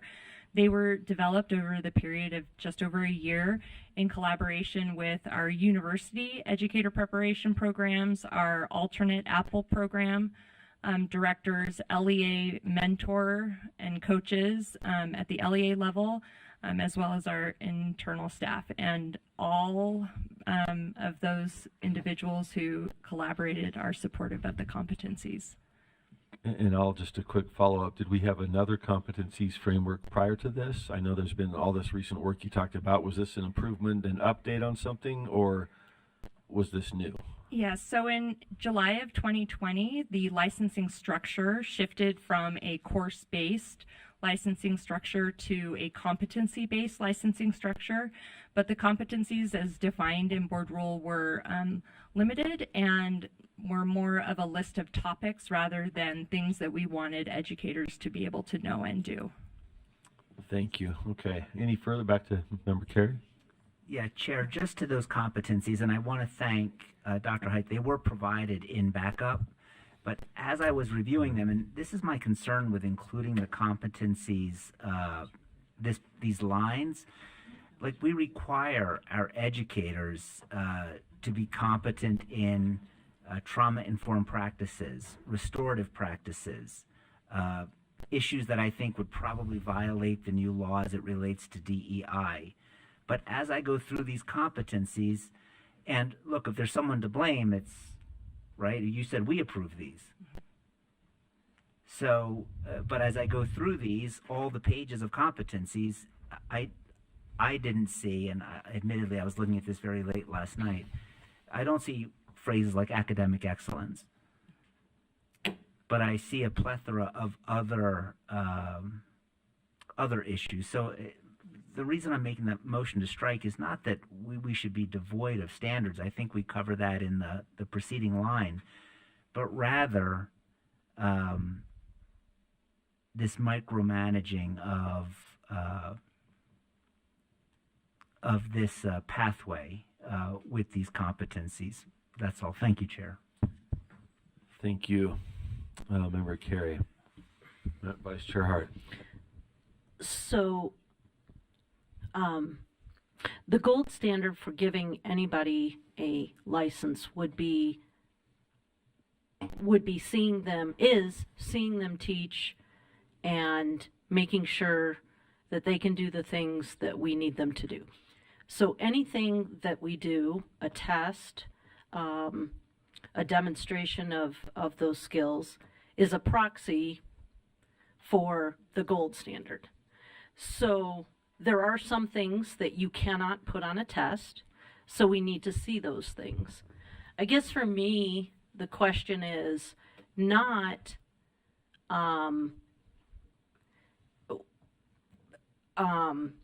it's important to do both those things. I think both those things can be done in an apprenticeship model. That's my personal favorite. But I do see the value of the knowledge acquisition, because you can't demonstration of knowledge, because you can't see all that in a shortened time span, right? So I would like, I think those competencies address the element of seeing the actions. Now, what competencies concern me because of the things that you just said, making sure that we have the right competencies. But to remove competencies altogether concern me, because plenty of people can ace a test and fail miserably and in the classroom. So I have concerns about removing that, seeing that practice, because that is really closer to being able to identify with some measure of quality whether or not a teacher candidate or has earned their license. So I'm more concerned about the competencies themselves rather than not having competencies. And so now you've now I'm conflicted. If we send it back to committee, that time will kill us. Yes, but that's what happens when you're unable to come to a board meeting. So, no, All right. Let's. Yeah, no, I'm. All right. So, any further discussion? Member Green. Who's my order here? I gotta. Booth, Straight, and Green. Okay. Member Booth. Me? Yes, sir. Thank you, Chair. So I appreciate very much the fact that we're asking hard questions, and that's certainly a part of our function on the board as we review these critical agenda items. But as I've listened to the conversation, I'm just reaffirmed in my appreciation for the very meticulous work that Dr. Height, people here at the agency, our partners in higher education, our LEA coaches and professional development folks, I mean, they're at the end of the row. They are having to make it happen. They know what's got to be there in terms of competencies and durable skills, in addition to academic excellence and all of the other things that we're going to find out about through the other elements of licensure. The meticulous nature of education faculties and LEA people who have responsibility for that is sometimes daunting and sometimes just plain out scary. And as a result, we have a highly qualified group of teachers, for the most part, across the state doing a bang-up job. So I'm grateful for that meticulousness on the part of all of those individuals, and I feel fully confident that what they are proposing will be what the doctor ordered, and I'm fully supportive of this. Thank you. Okay, thank you. I think we had member Green, did we? Next? Straight, sorry, member Straight. Go to member Green, okay. Okay, so I just have just a few quick questions. Chair, is that okay if I just kind of go back and forth real quick? Let's see where we get. Yeah, Okay. let's try it. We might, after this, have to kind of impose some limits on what we're doing because it's going to be Saturday. But let's give that a shot. We're gonna go to Saturday? This is a big one. Let's That's okay. do it, and then we might come back to one shot each or something like that. Okay, so if we keep 125 and 126, right, and we eliminate the rest of that, does that mean that these educators will not have a teaching competency evaluation as required by 301? And that I'm referencing, if it helps, line 128. Yeah. So line 128 is struck, and so there's no summative assessment of teacher competency. Even if we strike these lines or keep these lines, that still goes away. Okay, can I quickly, why did we decide that getting rid of a teaching competency evaluation is beneficial? So in this recent session, HB 208, Teacher Licensure Amendments, sponsored by Representative Thurston, required that the board was not allowed to make a pedagogical performance assessment a prerequisite for licensure. And so this change is in response to that bill. Okay.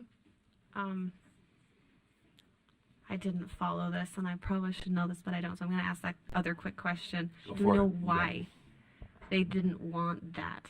Yes, there were some stakeholders who felt that the pedagogical performance was expensive and was tedious, and some felt it was a lot of hoop jumping. And they feel that a more authentic demonstration of competency within a classroom, as observed by a coach or an administrator, is a more authentic assessment of competency. So if we're eliminating a specific, like in 128, teaching competency evaluation, and we're replacing it with 125 that says demonstrating competencies applicable to the license, it's a rebranding of a test. So it's not really or evaluation it's by not, who? So lines 125 and 126 are rewording and replacing lines 129 through 131 that are struck. So item B in lines 127, 128 is what HB 208 requires we strike. And then just as a formality of trying to tighten up the language, we put C and D together into the same bullet, which is what you have in lines 125 and 26. Okay, I appreciate that. And if I may follow up with one more. So then we go down to 132, and it says we're striking successfully completed or are prepared to complete a pedagogical performance assessment, standards established by the superintendent and approved by the board for all new students enrolled in programs. So that's not there anymore, but we are still asking in 125 that they demonstrate these competencies. Where does that demonstration come from, and who signs that paper?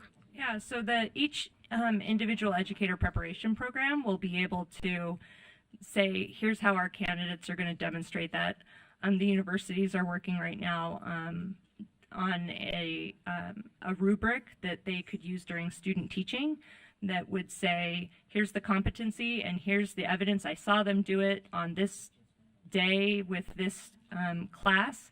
So they're actually seeing the candidates do it within their student teaching experience. And our alternate programs will have similar observations as part of their teacher preparation, that they're doing it in the classroom with their students, and somebody who is running or so assigned as part of the Ed Prep program would be someone qualified to say, yes, I saw them do it. And that's it. And does that tie in then to, if I may query, Board Member Carey? Maybe. Okay. I know. I'm so sorry. When, if I may ask or clarify, when you were pointing out the things in your awesome notebook, your handy dandy notebook, does that apply to these type of competencies? Yes. Okay. So the example that you gave, Member Carey, could you?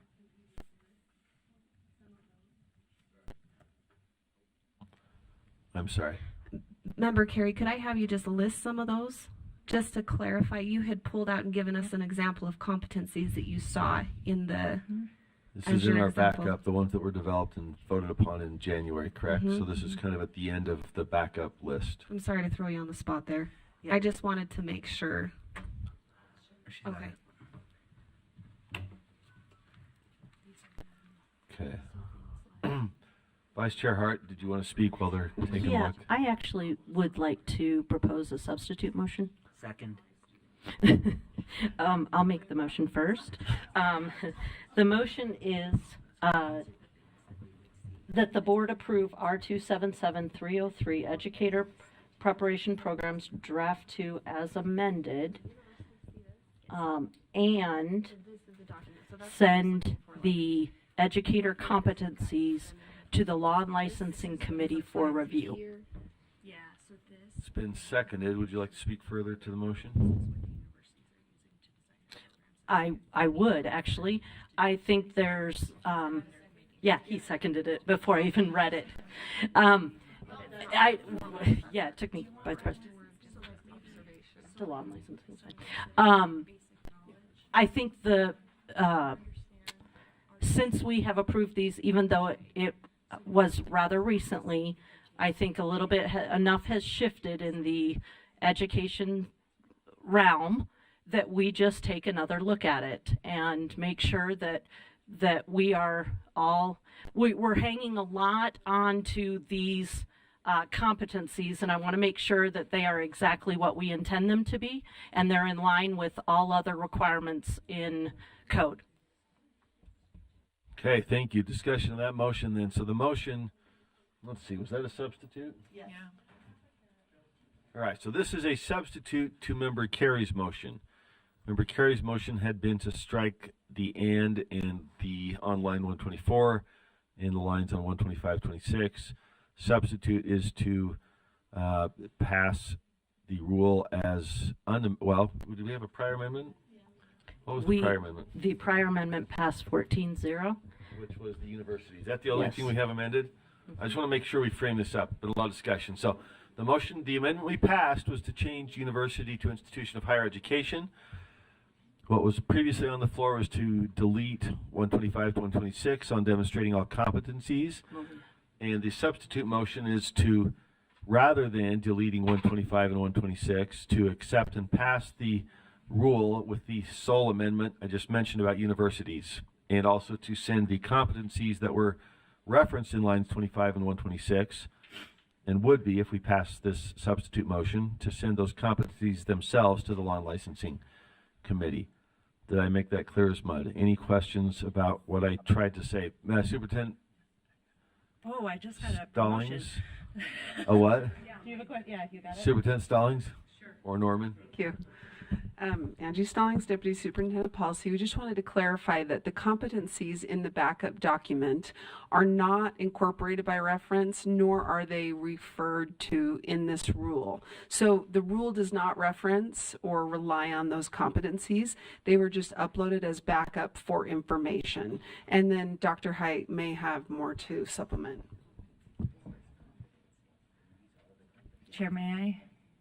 Yes, Dr. Height? Sure. I thought these were the competence being referenced in line 125 as These well. are the general competencies would be relevant for teachers, but this rule is applies to all educators, including speech language pathologists and school leaders and school psychologists and audiologists, and they have different competencies for that license area.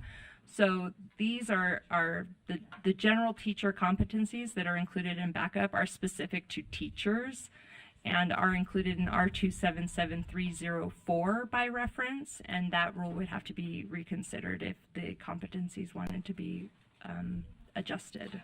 Let me ask you one other question then. On line 125, which was initially proposed to be deleted, the substitute motion would leave it in. It says demonstrate all competencies applicable to license area and subject area as established by the superintendent. As it relates to teachers, would that line, all competencies applicable established by the superintendent, refer to something other than what is in our backup for teachers? Yes. So, for example, a secondary teacher who is, say, going to be a music teacher needs to have specific music competencies that are outside general teaching competencies. So they need to be able to direct a choir or play a piano, and those are, so that's why we say specific to license area and endorsement. Okay, would this not include then the general competencies that we are just reviewing in backup? I would say Would that it be these both? general teaching competencies are a subset of all competencies that are required for teachers, but the word competencies here may mean those required for audiologists, which are included in Right. R277306. Okay, I guess my question is, would this include, when we say demonstrate all competencies in line 125, would that include these general competencies that we've seen in our backup in addition to something else that would be more specialized? For teachers only, For teachers, yes. right, okay. So if this language stays, the new blue language in 125, it would be referring to those competencies. And I would, in addition to something else, and my understanding would be that the motion would be, maybe I put this back to Vice Chair Hart, is it those general competencies that this motion would refer to law and licensing? Is it all the specialized? So in light of that, I think we have two options. One is to just specify general teaching competencies, or it would be general teaching competencies are in 304, right? Correct. Yeah. So the motion, okay, so now I need help, I think, from age abuse or somebody. Does the motion need to say that we would open up the 304, or can we just say, specify the general teaching competencies in this motion, and that would trigger opening up 304?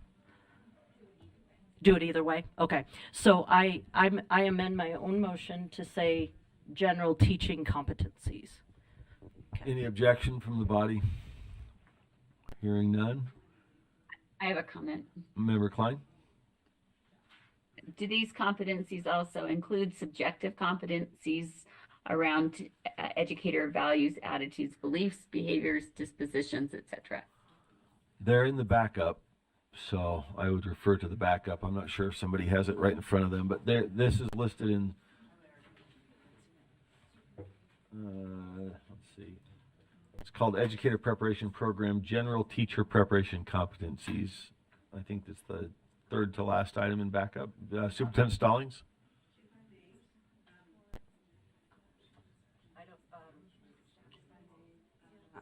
Thank you, if I may, Chair Moss. Just a couple of reminders. Number one, the competencies that are in backup that we're speaking to right now were passed by the board in January of this year, so just 4 or 5 months ago. The reason that's important to note is the educator prep programs took those competencies that were approved by the board very recently, and they are in the process of implementing significant changes to their system. Not saying that the board obviously has the authority and power to make changes, but there will be an impact, and the sooner the changes can be made to those competencies, the better. That's so to not impact those higher education entities or programs. Got it. Thank you. Member Davis?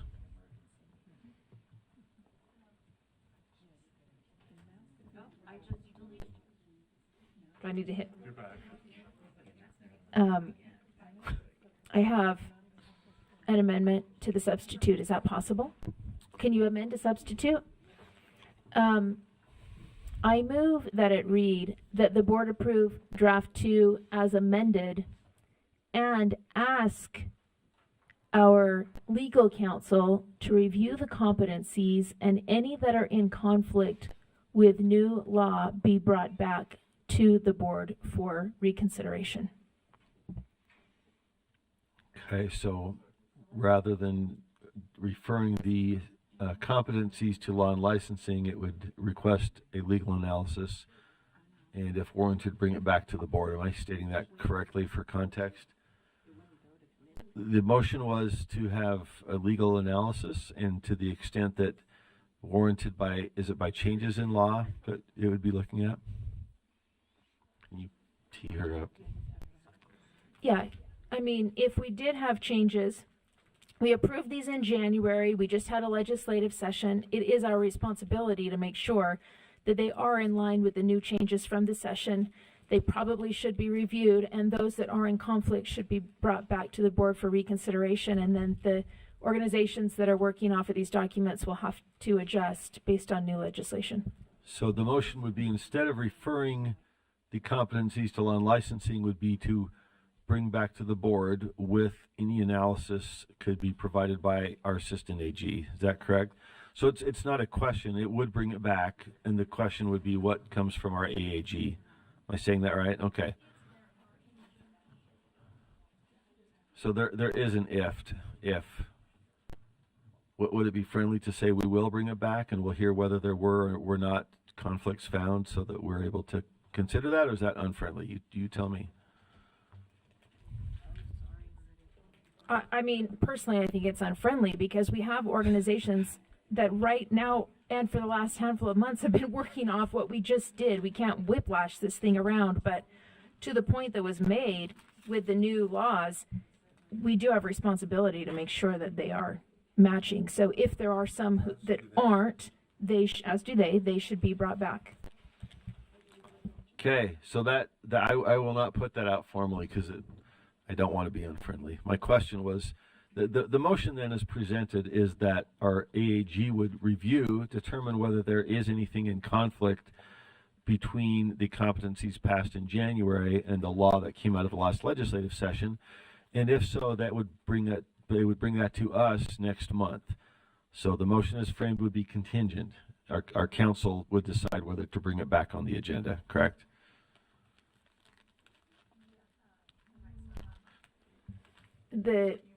That is my intent. I mean, the motion says to committee for review.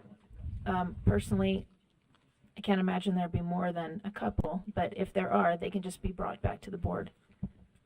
Okay, so the prior motion was to definitely send it to committee. Because time is of the essence. Correct, yeah. So the prior motion, here's what I'm getting after, just to be clear. Prior motion was to definitely send it to committee to then discuss whether anything is in tension. This one would send it back straight to the board, but only if they find conflicts that need to be resolved, correct? Okay. As determined by our council, I guess is the motion. You're the master of the motion, but that would be as determined by our council would let us know if they found conflicts that need to be brought back to the board for review. Okay. We got it. All right. So that's the, let's see. Did we have a second for that? Member Davis? Been seconded. Okay. Any further discussion, Member Davis, to your motion? Just time. A lot of work is going on out there. Any other? Vice Chair Earl. And then do we? Member Wood. 2 questions. That does say to committee. Should that say to board before we vote on it? And then I support this motion because it respects the work that we did. For those of us who poured over those competencies and came and passed them in January, it respects that work. Sometimes we seem to come back and send back to committee, and there seems to be not a respect for the work that we do as a board to each other. And so I appreciate this motion, and I appreciate it being come back to the board because I too see there seems to be a handful of them that will probably need to be changed. And that's just good governance to review after a session. Okay, thank you. Any further comments to the motion? Member Green? Oh, sorry. Yes. Member Klein, then Member Green? Yes, so in this motion, we are saying that we approve the draft as amended, and yet we are not sure about exactly what it means. Is there any way we can divide this motion or change it so that we're not approving it the way it is if we aren't feeling comfortable with the way it is yet, because we need to get these questions answered. Well, we have on the floor a motion. Let's see, are we in the substitute? Motion to amend the substitute. So I'm not sure if we have room for other motions. Do we? It's We are approve an amendment to the substitute. One more. So that would be a separate motion. What we have is a motion to approve the rule as amended, and to the extent that council finds inconsistencies between the rule and, or excuse me, the competencies and code, they would bring those back to us for review on the competencies. The rule would pass though, and then the competencies referenced in the rule would be reviewed. Sorry, go ahead, Member Klein. So I will have to speak. I would have to vote no on this because I need the additional information before I can approve the amendment, but I do want to get that information. So I will have to vote no on this based on the way the motion is worded, Okay, who's next? Member Green? even though I want that. Member Norton. And then me. Okay. But the reason that it is okay, I'm going to question this, is the reason that it is okay is because the competencies aren't part of this rule. They are a whole separate thing. Now, we brought them up to have them looked at, but that's not part of this rule. And just to double check that we are striking the PPA in this, which we need to do for code reasons. Okay. Yes. But the two, Member Green but the two and lines Vice that Chair Member Earl. Carey wanted. Hold on, Member Green, Vice Chair Earl. Well, I'm trying to follow and understand all of this, but I guess the point is I won't vote for this one. I feel like I'm being asked to vote yes to a draft that could be in conflict somehow. And I was trying to tie in the competencies that were, those lines that were struck back in, and we're saying that those will go to the higher ed, but which are the competencies, but I'm hearing that we don't have competencies in this one, so 304. So for teachers. Okay. Vice Chair Earl. I just would speak against this motion. I think the motion that was made by Vice Chair Hart, a lawn licensing meeting can be held before June, and we can get this before us in June, just like we would with this. And I would speak against this and in favor of the other.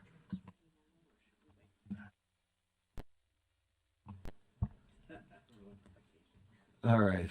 So the prior motion was to pass out Rule 301, or excuse me, 303, and to send the general competencies for teachers to lawn licensing. Substitute motion is to pass Rule 303 and bring back the general competencies for teachers if our council finds inconsistencies with those competencies and recent changes to code. Correct? Okay. Let's vote. Board Member Klein is a no. Member Klein's a no.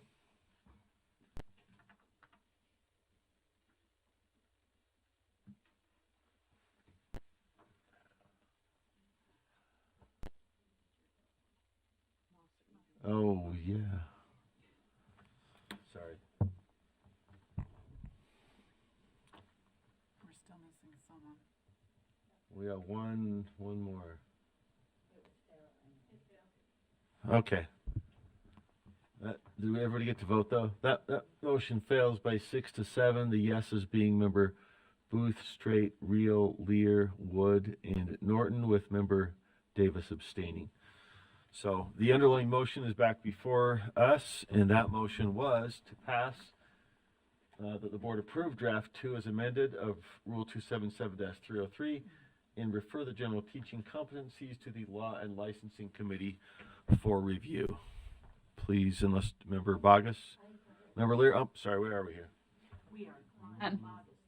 Member Klein, were you still up? Are you up for this one? Was that left from Yes, last? I would amend this to strike the board approved draft 2 as amended, so that it says that we are simply referring it back to the Law and Licensing Committee So, without approving it. all right, so this would be, well, let's see. We have a substitute motion on the floor. This would be not a motion to amend, but a motion to refer back to committee, which I think is appropriate because it's of a different nature and is referenced back, but can you remind me? Anybody got that one?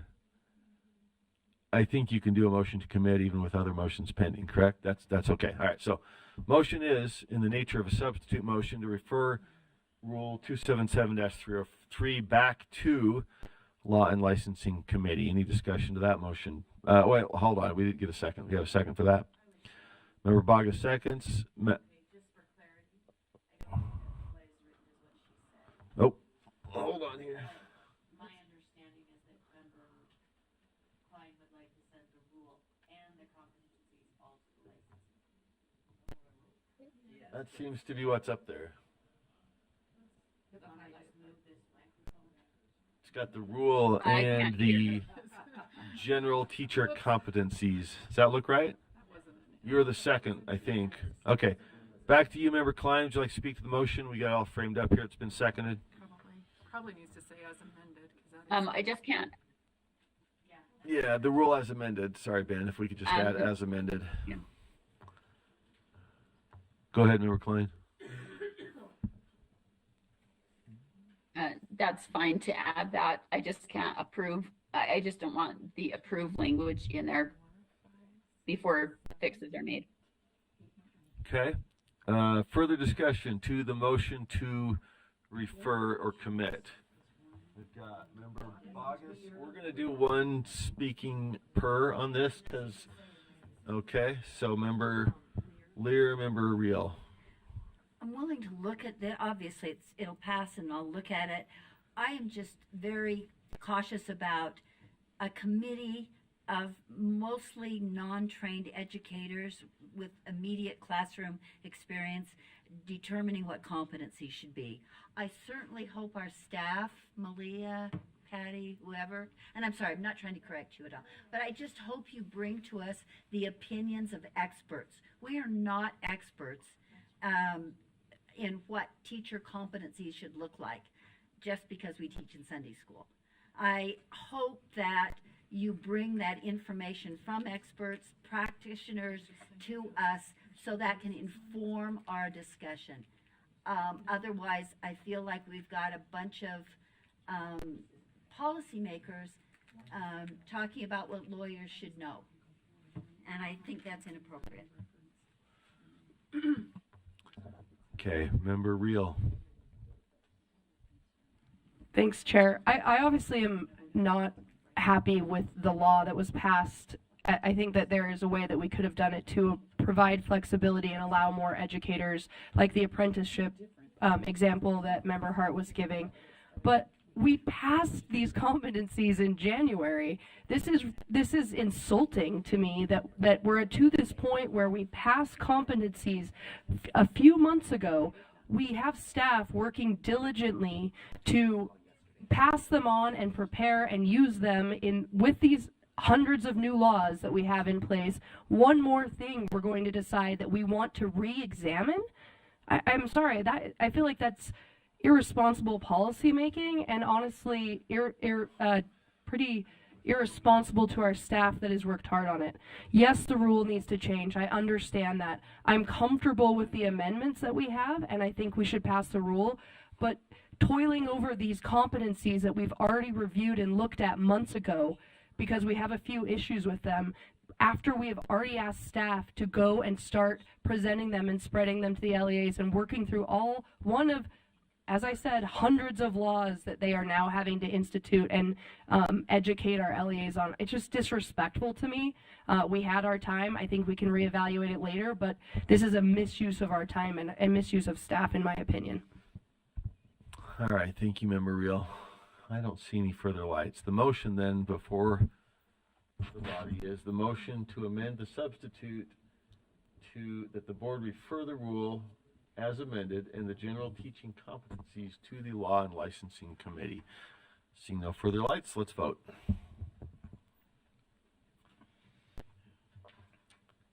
Board Member Klein is a yes. Member Klein's yes.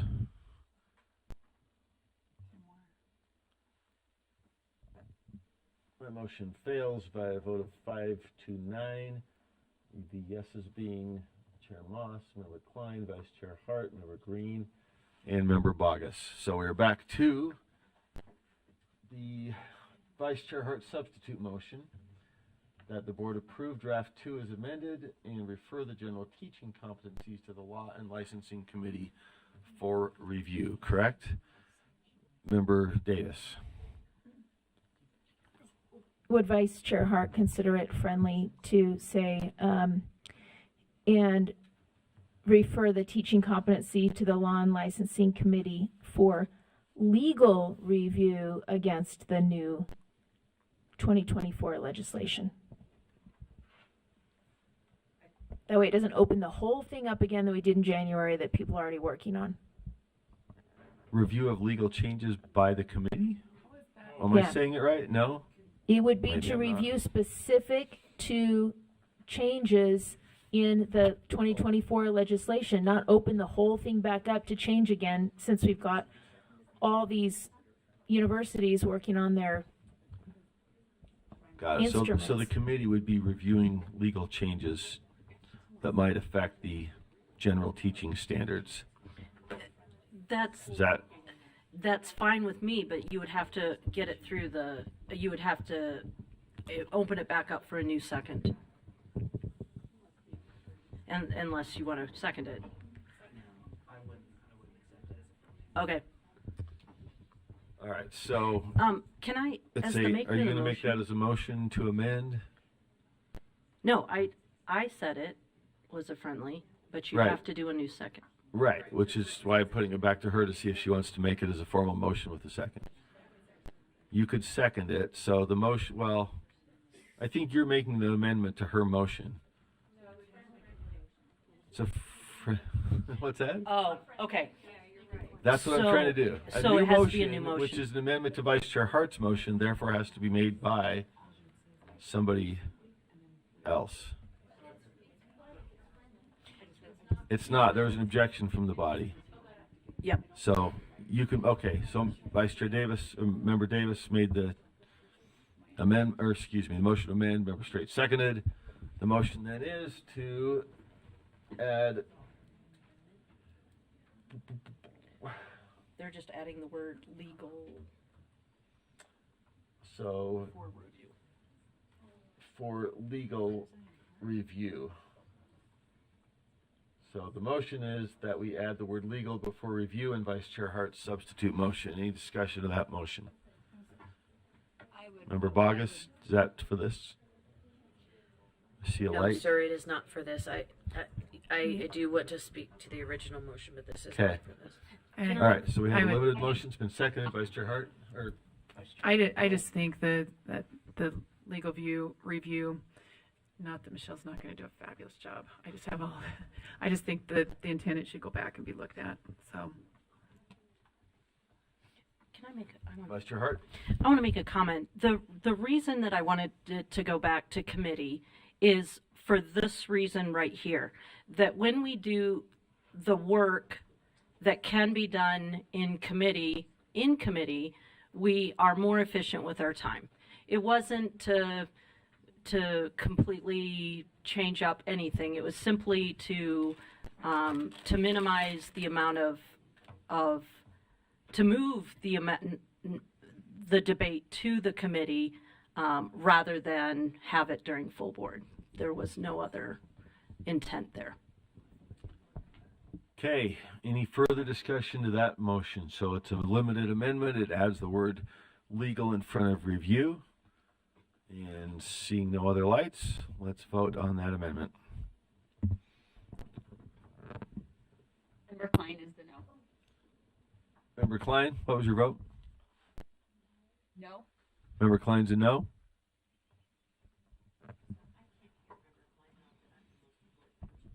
Member Klein, could you just speak up? I think we heard a no, but just confirm for us. I am a no. I think the legal should be part of the review, but not in its only legal Got review. it. Thank you. Okay, that motion passes 9-5. The noes are Member Green, Member Klein, Vice Chair Earl, Member Carey, and Member Bogus. All right, so now we have Vice Chair Hart's substitute motion is amended. That the board approve draft 2 as amended and refer the general teaching competencies to the Law and Licensing Committee for legal review. Any final discussion? I have an Chair Earl? amendment. And legal review and what? Where's the motion? I'm trying, okay, so review. Legal review. Where did they put the legal in? Okay, for legal review and, A bag of chips? and standard, and competencies, and full competencies. So that's in there. Teaching competencies and Law and Licensing Committee for legal Meaning it has both. That's not the same. You're asking to add, you're asking to only do one. Before it was the full thing. Now it's making sure both are available. Well, sorry. No, let with me the legal clarify. analysis. Or would this be referring to competencies or the rule to committee? Just the competencies?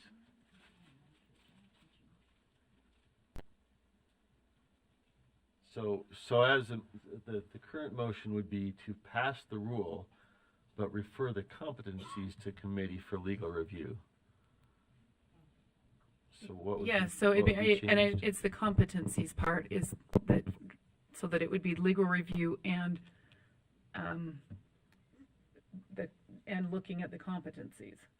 Is that not happening here? Or are you saying those are, So is this only is- the thing they're going to be looking at is legal review, or is it both of those? It's legal review of the competencies, as I understand the motion. So it's only that the you'd legal, be- the only reason why they're going back is for the legal review, right? Correct. To determine whether there's anything about the competencies passed in January that are now in tension with law passed in the last session, right? Okay, and add and policy revision, and possible revision. For legal review, so it would And still be possible only revision. the competencies that are being sent. The rule would be passed under this proposed. But it would have the legal review. But the competencies would receive in the law and licensing both legal and policy review, right? Possible review. Possible. They're Sorry, all, remove the word policy. well,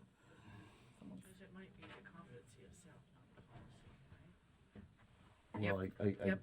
yeah, possible. Possible review.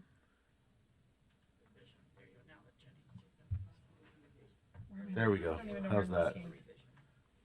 Okay, there we Second, go. yeah. And possible revision. Legal Yep. review and Yes. possible revision. Okay. Do we have a second? Seconded. Any discussion of the motion? Vice Chair Earl?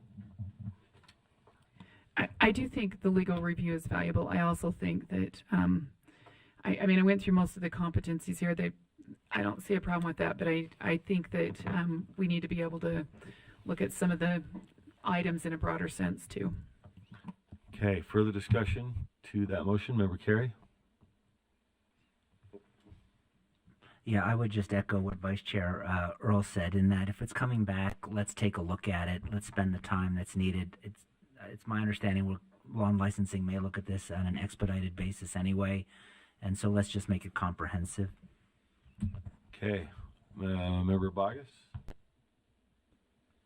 I would move to divide. Okay.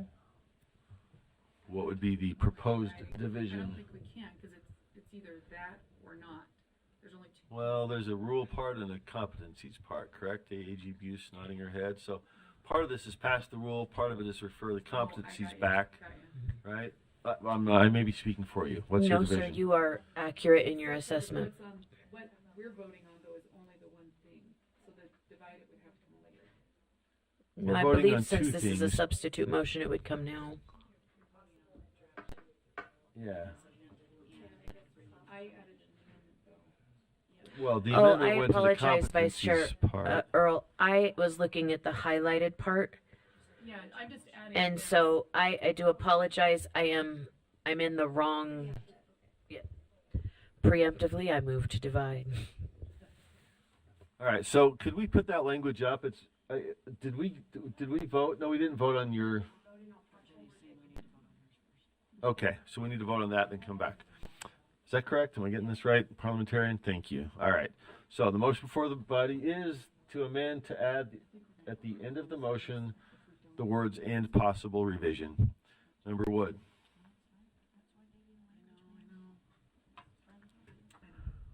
Does this open it up beyond those revision of those things that were found within the legal review? Does this language open it up beyond?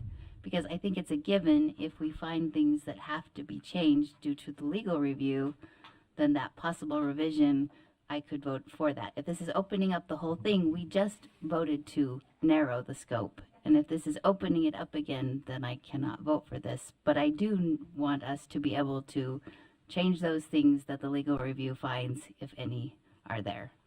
Vice Chair Earl, your motion? I just think there's some language in here that's going to be problematic if it doesn't get altered that may not be legally, within the parameters. I just think there's some language here that's kind of restricting or narrowing that needs to be looked at. And so it would open it up broader than that. Further discussion.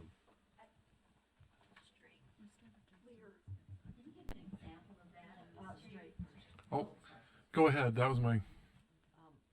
Member, she's conferring.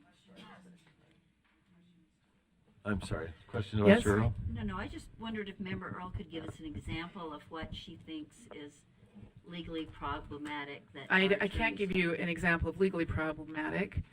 I didn't say there was. Our Michelle Bruce can give us that. Is there, maybe she's conferring too now. I'm just wondering if that's a euphemism for words we don't like.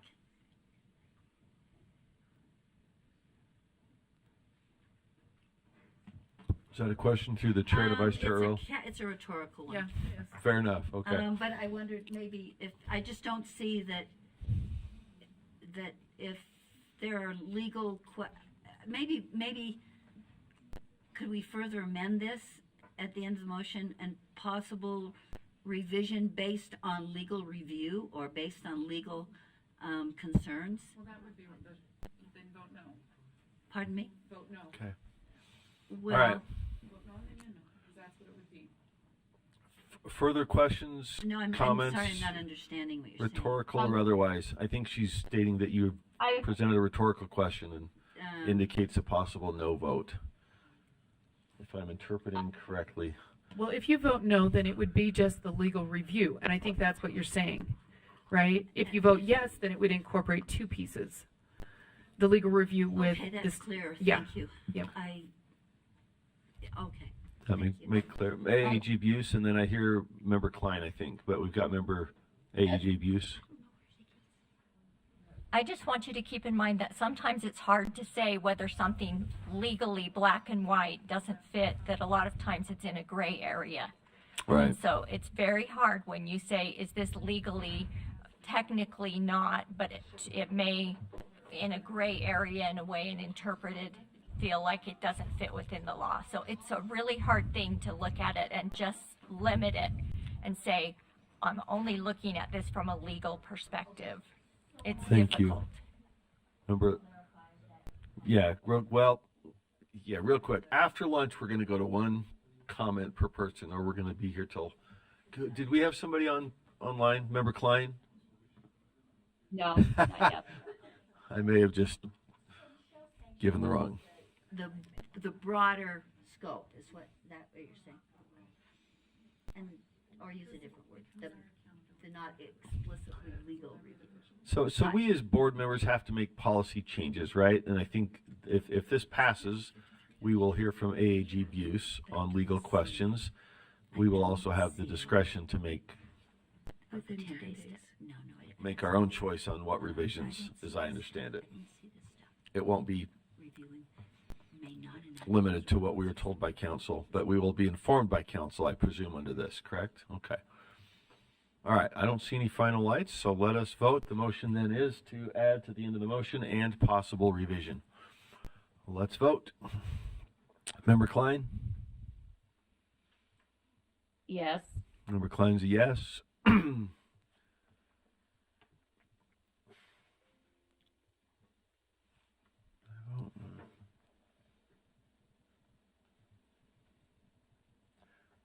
That motion passes 14-2 with the no votes being Member Davis and Member Booth. So the motion now goes back to Vice Chair Hart's substitute motion that the board approve draft 2 as amended and refer the general teaching competencies to the Law and Licensing Committee for legal review and possible revision.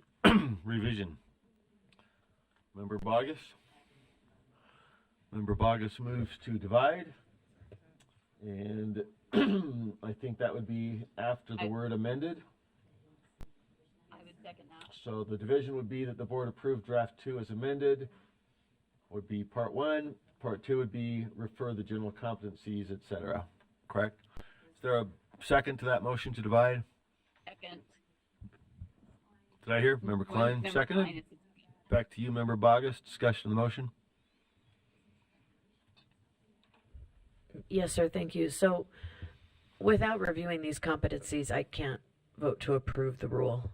And so I would just move to divide it so that we can take that in 2 separate fashions. Okay. Any further discussion, comment to the motion to divide? Seeing none, we can vote. Motion before the body is to divide.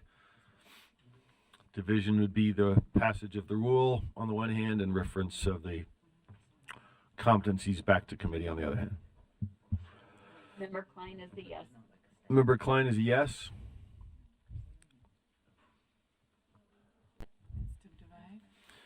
Yeah, motion is to divide.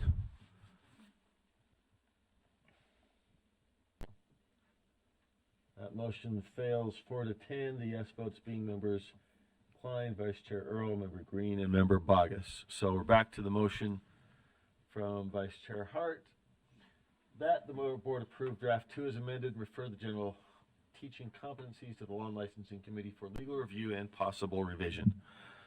And I have a member straight. Yes, I just want to remind us that sometimes we get to where we want a legal review, but we really want to back up our own opinion. And we've had that happen. We actually requested a review. Several board members requested a review for 328, whether it aligned with legislation from the previous year to make certain it was in alignment. And the answer back was that we were in alignment, but that wasn't the answer many people wanted to hear. You know, I really want to make certain that we remain open-minded in our opinion piece versus our legal piece, that our opinion review is different than our legal review. So let's keep that in mind. Okay, thank you, Member Straight. Further discussion? Seeing none, Member Carey. Yeah, that's an interesting analogy because even though it was in alignment, this board, I think, almost unanimously decided to revise 328, which to me underscores the importance of not separating the legal from the policy analysis. Because even though it may be legally compliant as a board, we can still exercise our independent policy judgment and say, hey, more needs to be done or less needs to be done. Thank you, Chair. Thank you. I would agree. Let's go ahead. Open the vote. Everybody clear on what we're voting on?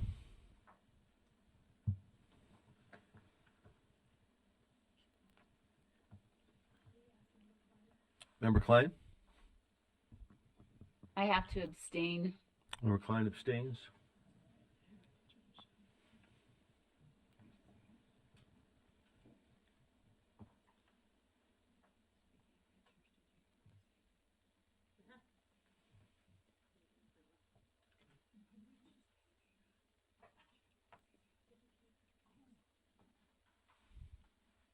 one more.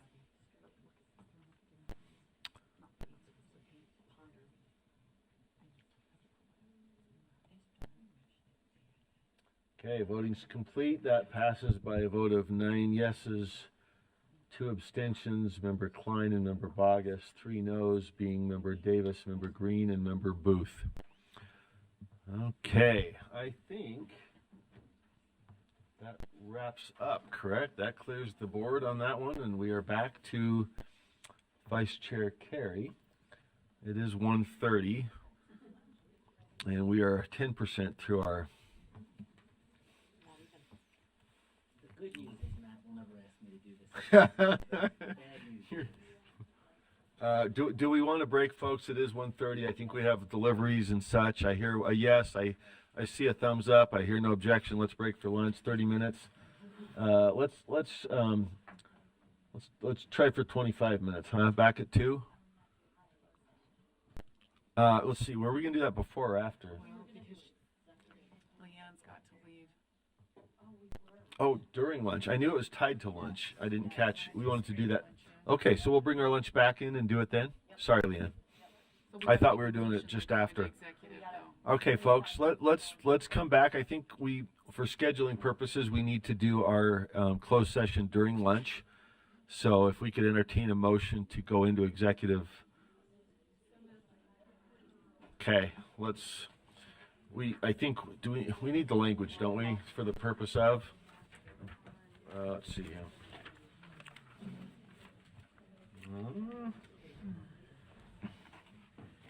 All right. So we need a motion that the board go into executive session for the purpose of discussing the character or professional competence or physical or mental health of individuals in pending or reasonably imminent litigation. Is there a motion? Cindy did, but I did. I moved. So moved. We need okay, so moved and seconded. We get a second? Okay, thank you. Okay, the motion is to go into executive session. Member Bogus? No. Member Booth? Yeah. Member Klein? Member Klein, the motion is to go into Oh, correct, I forgot. All right. She doesn't participate in the vote either? Could she vote on it even though she can't enter it? Member Klein, the motion is to go into executive session. We understand you're remote and can't join, but you do have the opportunity to vote on whether to go into executive session. Sure. That was Member Okay, Klein? yeah. Okay. Member Klein is yes. Member Davis? Yes. Vice Chair Earl? Yes. Member Green? Vice Chair Hart? yes. Member Hymas? Member Carey? Yes. Member Lear? Member Norton? Member Reel? Member Straight? Member Wood? Yes. Member Moss is a yes. We will go into executive session. We'll grab our lunch and reconvene. I'll stretch real quick. I'll go run down.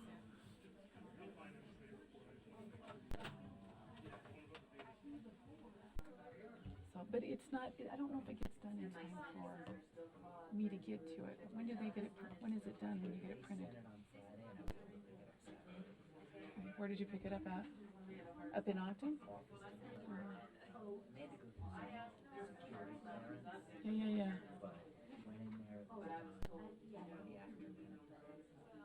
I don't know, maybe I might ponder that. Because that's how I don't do well, but that I do, right?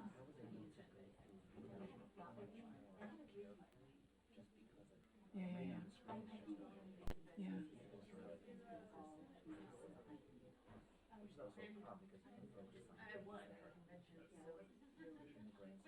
Maybe minutia, yeah.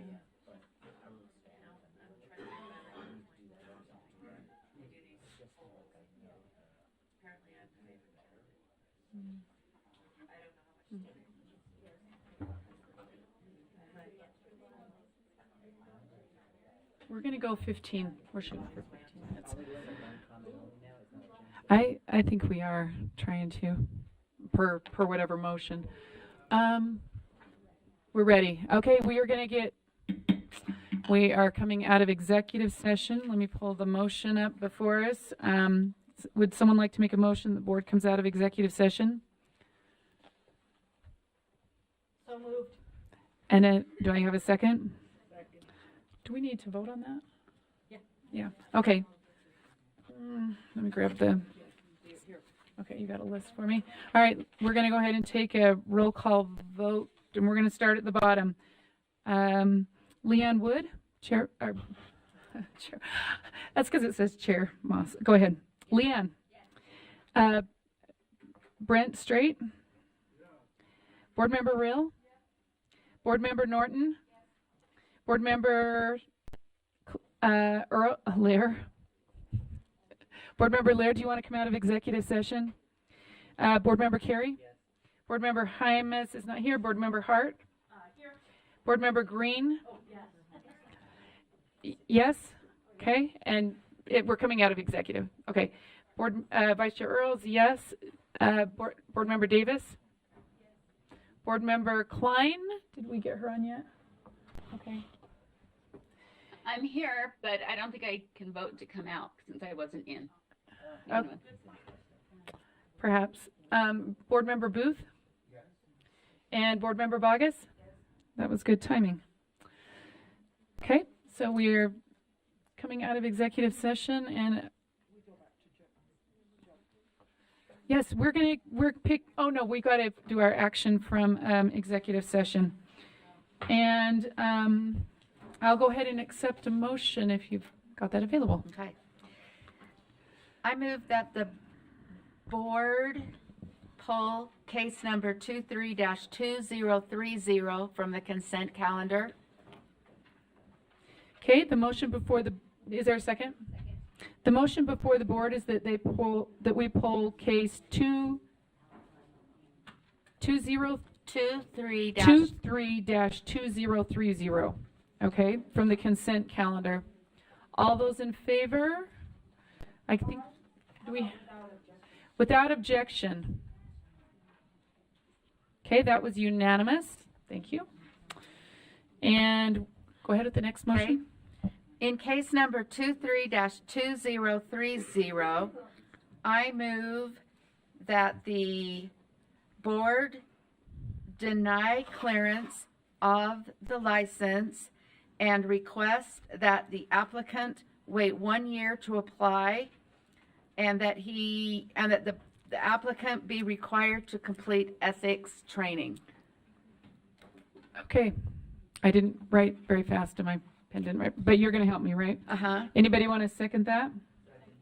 Okay, the motion before the board is that they deny clearance of the license for 1 year. Of the license for 1 year. And until the applicant can apply. Until the applicant can apply. And be required. To complete ethics training. Although, is there anyone in opposition to that? Okay, that was unanimous. I feel like this is prayer with my 2-year-old. So, but I think we'll be good with the rest. Yeah. Go ahead. Okay. I move that the board accept. So, hold on just a second. Board Member Klein? Yes, I'm just going to abstain from all of these. Okay. Because I was not in the discussion. Okay, thank you. Go ahead. I move that the board accept the remainder of UPAC's consent calendar recommendations. Okay, the motion before the board is that the board accept the remainder of UPAC consent calendar recommendations. Is there anyone in opposition to that?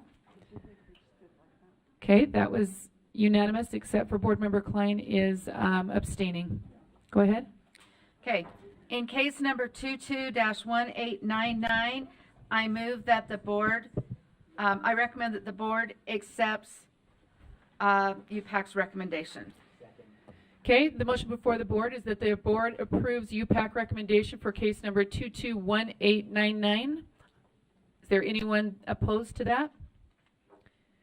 Okay, that is accepted unanimously, except for I don't know if I can say unanimously. All were in favor except we have one abstention from Board Member Klein. Okay. I move that the board accepts UPAC recommendation in case number 23-1976. The motion before the board is that the board approves case number 231976 of the UPAC recommendations. Anyone opposed to that? Okay, we will take a roll call vote on that. Board Member Vargas? Yes. Board Member Booth? Board Member Klein's abstaining. Board Member Davis is a no. Board Member Earl is a yes. Board Member Green? Okay. Board Member Hart? Yes. Board Member Carey? Yes. Board Member Lear? Yes. Board Member Norton? Yes. Board Member Real? Yes. Board Member Straight? Yes. Board Member Wood? Yes. Chair Moss? Yes. Okay, that passed with, goodness, 1 abstention, 1 no, and that was Board Member Davis. Okay, go ahead. Okay. I move that the board accept UPAC's recommendation in case number 23-1992. Okay, the motion before the board that the board accepts or approves UPAC recommendation for case number 231992. Is there anyone opposed to that? Okay, that passes unanimously. We have 1 abstention with Board Member Klein. Go ahead. Okay, I move that the board accept UPAC's recommendation in case number 23-2008. The motion before the board is that the board approves UPAC recommendation for case number 232008. Is there anyone opposed to that? Okay, that passes unanimously, and we have 1 abstention for Board Member Klein. And I think that completes our work there. All right, and do you want me to keep going? We're going to go back to law and licensing, and yeah, we are on, I believe, number 6. Okay, go ahead. Do you want to hit the microphone?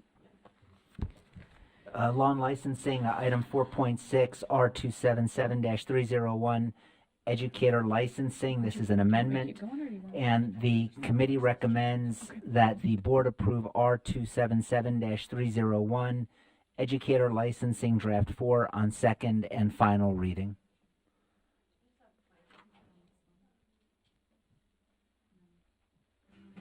Question? Just a point of information.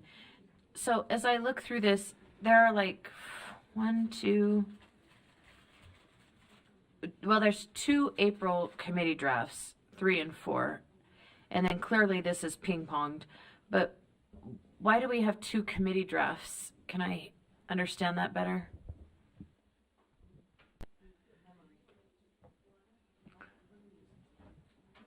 I was going to say, Is that for go to Angie. I understand the difference between the drafts. I just want to know why there are 2. Deputy Superintendent Stallings? Yes. Yeah. I'd be happy to respond to that. Angie Stallings, Deputy Superintendent, Policy.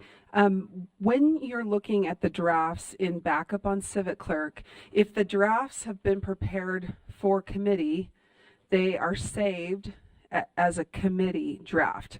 And then when there are different drafts that are being prepared for when they come to the board, those will have board in the saved title. It's just how we save it in the document. So if there is a draft that goes to committee, for example, and no changes are ever made, you'll still only see 1 committee draft that's there in backup because there were no changes made to that draft. So you could have 5 committee drafts and 1 board. You could have 5 board and 1 committee. It just depends on the drafts were prepared for committee or the drafts were prepared for the board's consideration. Hopefully that makes sense. And so whenever the committee makes changes and adopts them in committee and then they come out, that version that comes out of committee is going to have the title board. It's how we just save it in our drives. May I follow up? Yes. Okay, so to that end, there's 2 committee drafts for April, and there's no board draft, but I don't see and as I'm recollecting, I recollect the finance committee, the staff prepared 4 different drafts for us to choose from. That doesn't seem to be the case here, and so I'm wondering why we entertained 3 and 4. There were no amendments in committee. So draft 4 was prepared for committee, but nobody made amendments. And so the committee just passed a draft that was prepared for them, and now it's up for your consideration. So there were no additional drafts that were prepared between the day of the committee meeting and today. There were no new drafts. The committee adopted a draft that had been prepared for them. Okay, so then could I query Member Curie? Absolutely. Why did you reject draft 3 as a committee?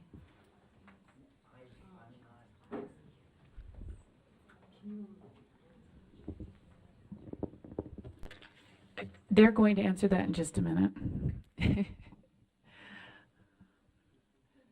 We're having to refresh our brains. Yes, yes. Board Member Davis, go ahead, and then we'll come back to that. Yeah, I'll ask mine while you're looking. And I apologize for doing discovery instead of debate in a board meeting and taking your time, but I missed this in my initial reading.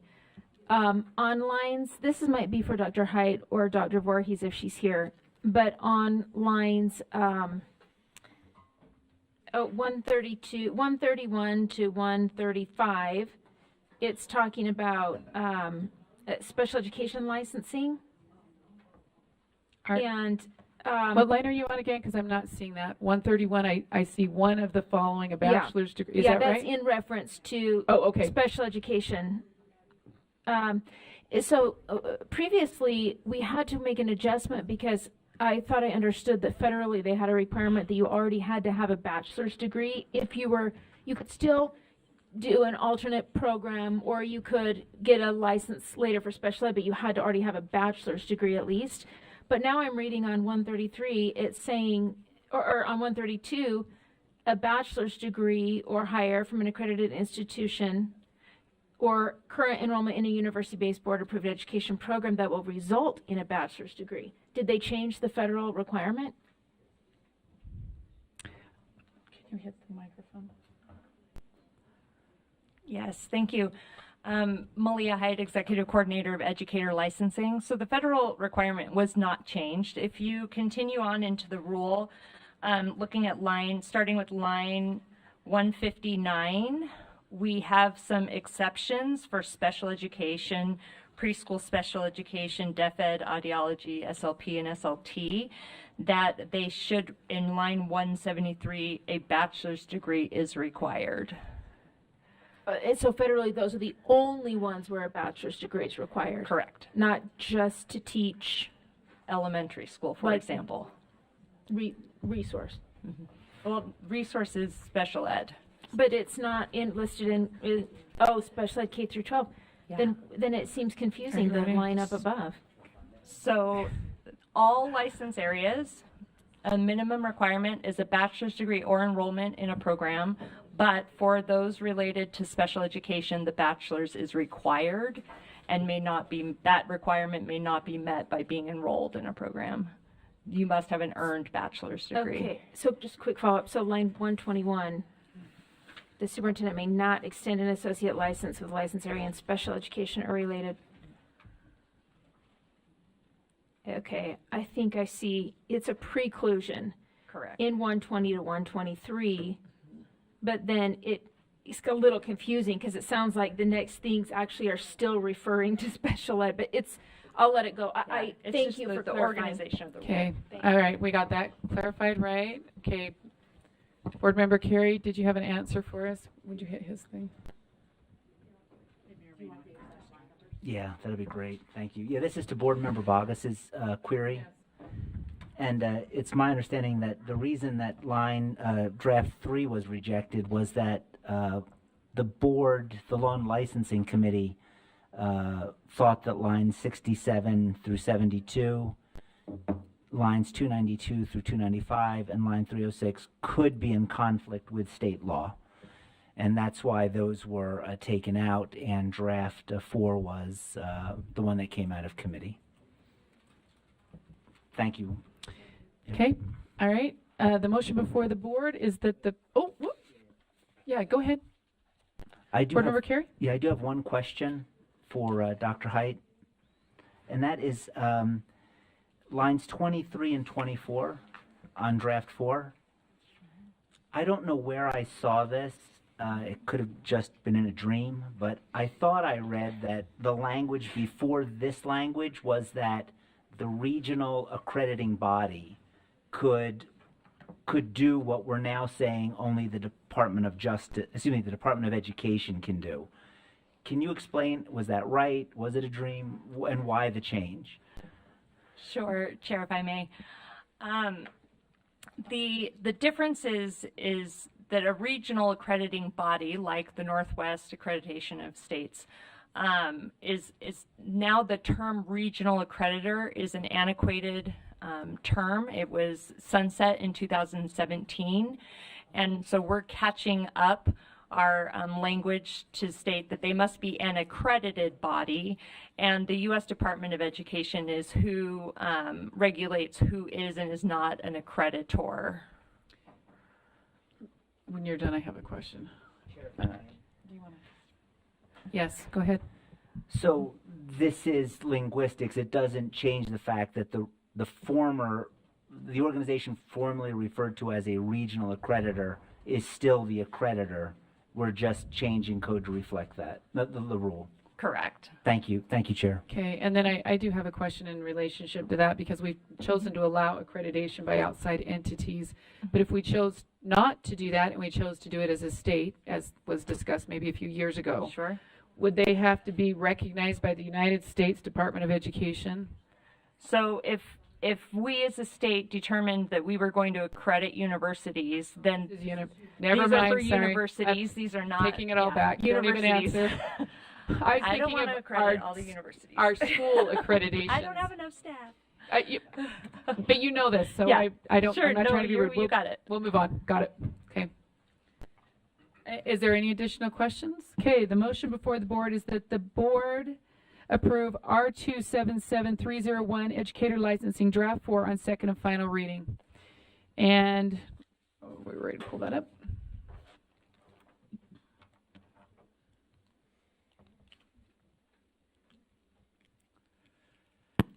Okay, go ahead and Klein, I'm a vote. Board Member Klein? I'm a no.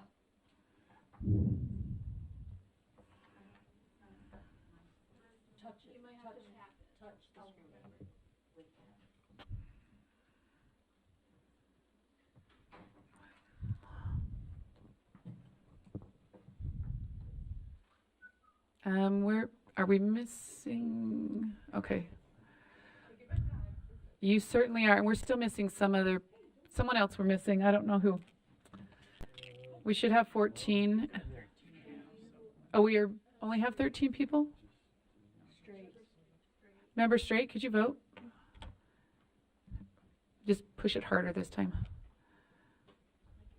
Okay, the vote is final, and that passes. The no votes are, who do we have?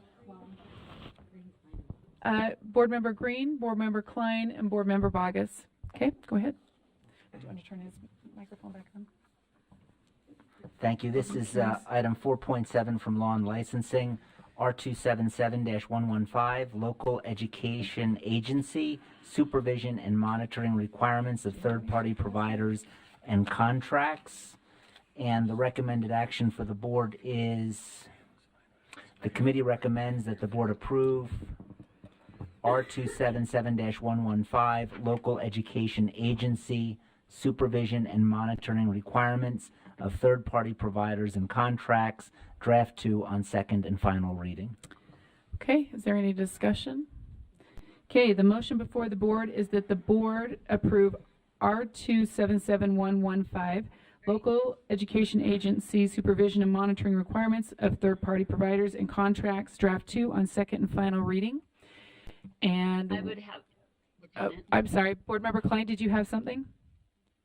Yes, I would just speak against this. I'm concerned that this is putting LEAs in a position to, it looks to me like they are ceding their responsibility, like a local board is ceding their power to outside third-party entities, and their job is going to become simply a compliance arm while they outsource what districts have traditionally done.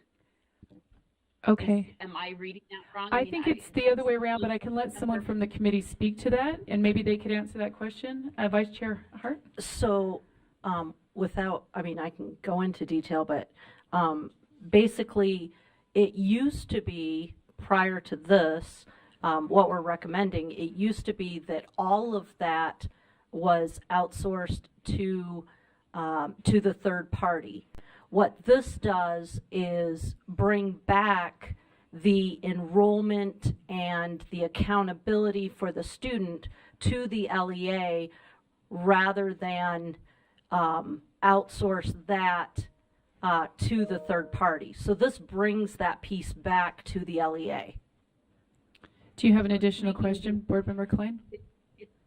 So it's making the LEA accountable and responsible for what third-party providers do? Is that what you're saying? That's correct. If a third party, it is allowed to work with a third party and write a contract, but the LEA cannot cede its responsibility for the student to a third party in its entirety.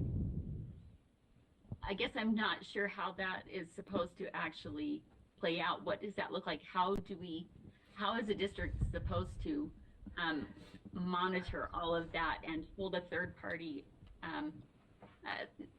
first off, oversee and even be able to discover, let alone hold them or enforce anything on the third party?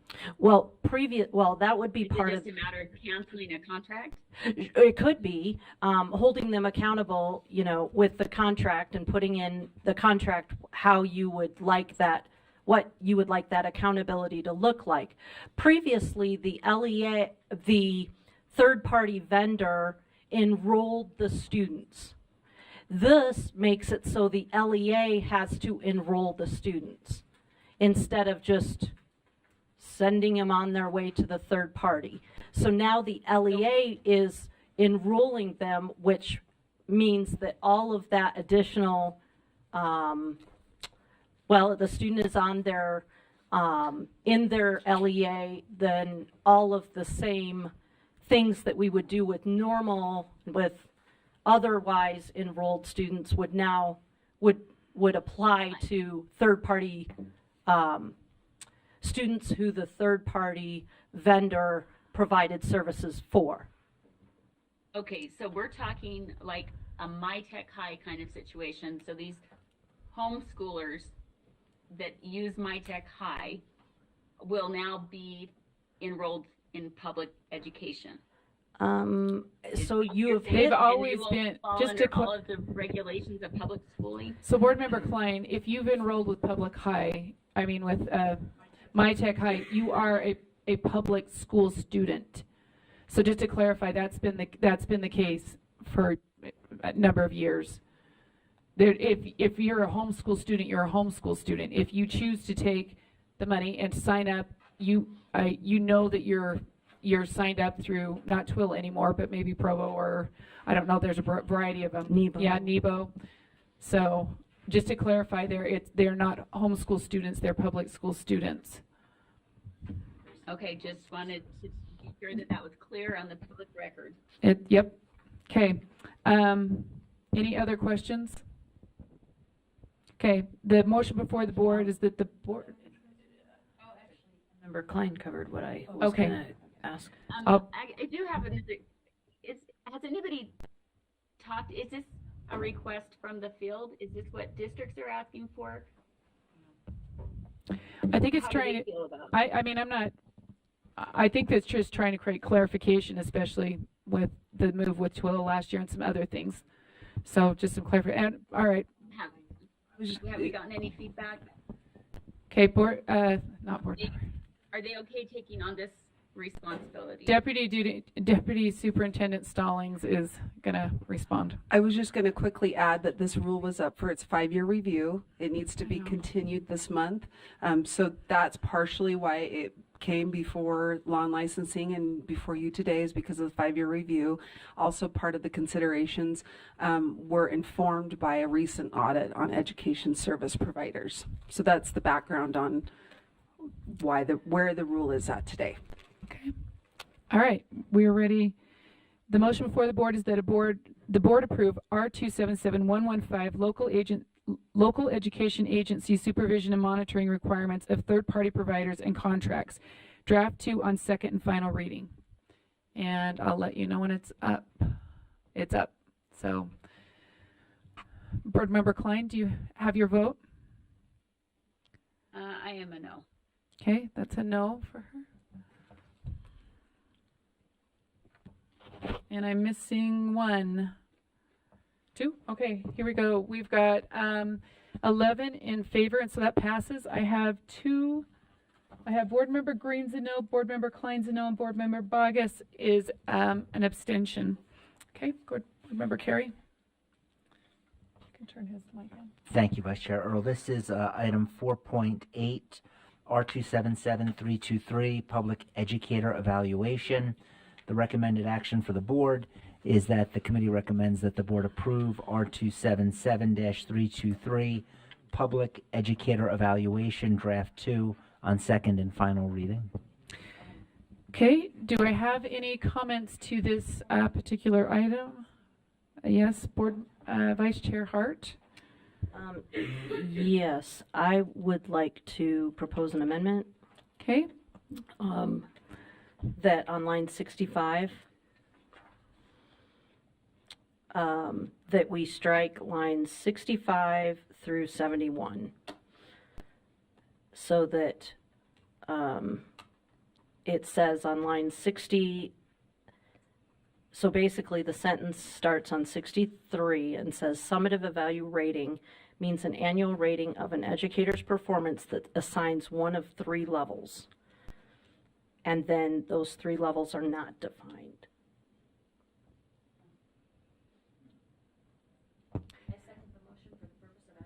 Okay, Board Member Bogus has a second to that motion, and would you like to speak to it, please? Yes. Well, yeah, we're going to let her And I speak might to her answer motion, it. and then we're I going mean, to I come might right to answer you, it Board in my Member comments. Bogus. So I went back and forth on this. So there are other ways that you can do 1, 2, or 3. And at the end of the day, I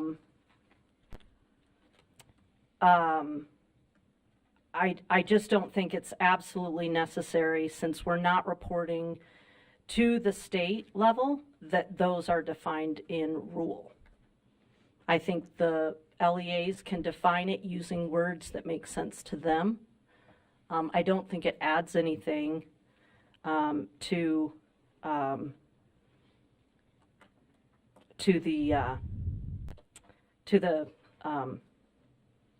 what you're doing, to the evaluation plan.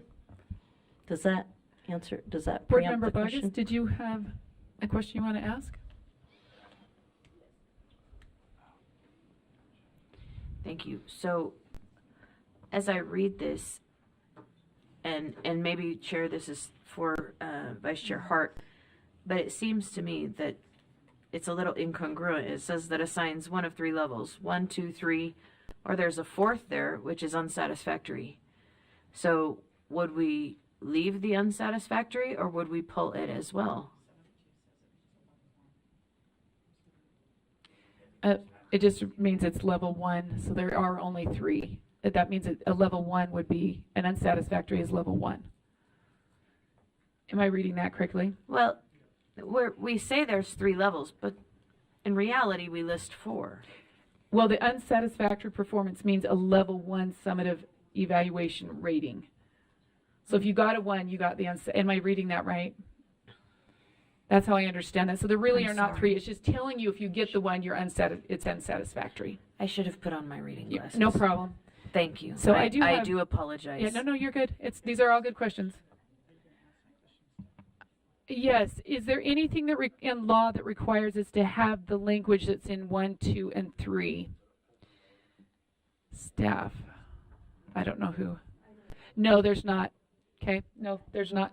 And I would actually, I'm going to speak in favor of this, and the reason why is because there's other mechanisms for measurement, including there's student surveys or feedback in that kind of a loop. So unless I'm not seeing it there, but there could be that kind of a thing added, so it does allow that flexibility. Did you want to? No, you're saying? I just want to get the other measurement tools. Okay.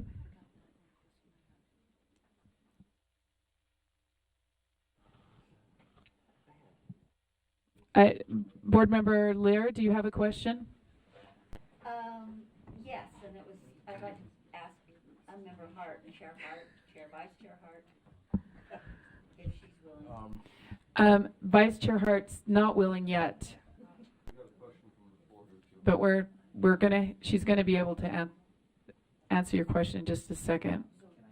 But in the meantime, we have a. Okay, I'm sorry. Okay, yep, go ahead. I'm just wondering if you're willing to answer. Yeah, it is, but you got to use your mic. Yeah, sorry.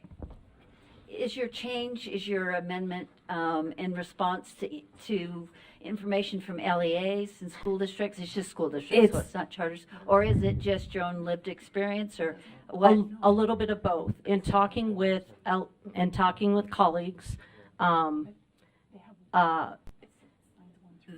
there are some different ways that different terminology that you can use, and I don't think that USBE setting the terminology changes materially. It's a constraint that is not needed. For instance, I might say, I can't even think of the example now. You're putting me on the spot on that one. Understand. You've probably given me enough information, but let me just repeat back to you what I thought I heard in that.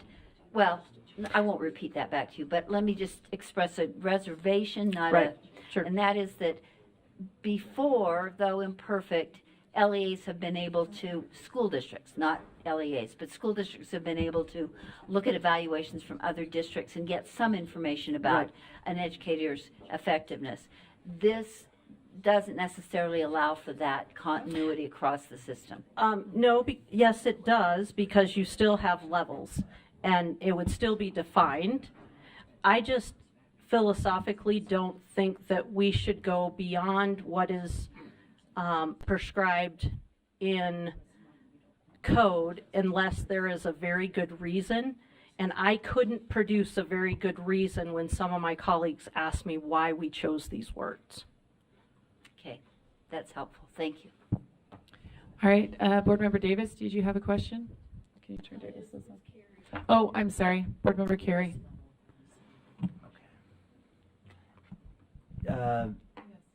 Yes, I just have I guess a question, and maybe I can direct it, maybe not to the superintendent, but to staff. And this concerns lines 72 and 73, which is, and I guess for two reasons. One, line 72 refers to a level 1 summative evaluation, and if we're getting rid of line 65, but also to that end, and the superintendent and I were just discussing this, am I correct that the unsatisfactory performance language needs to still remain at some level within the rule? They're shaking their heads.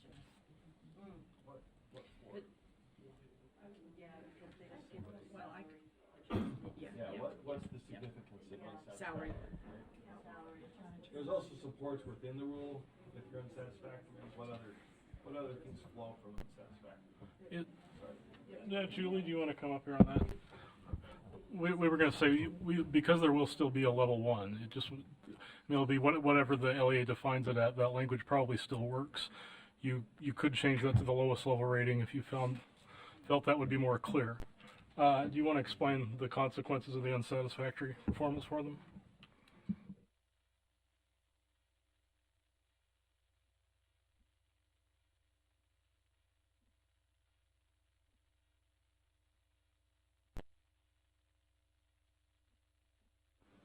There we go.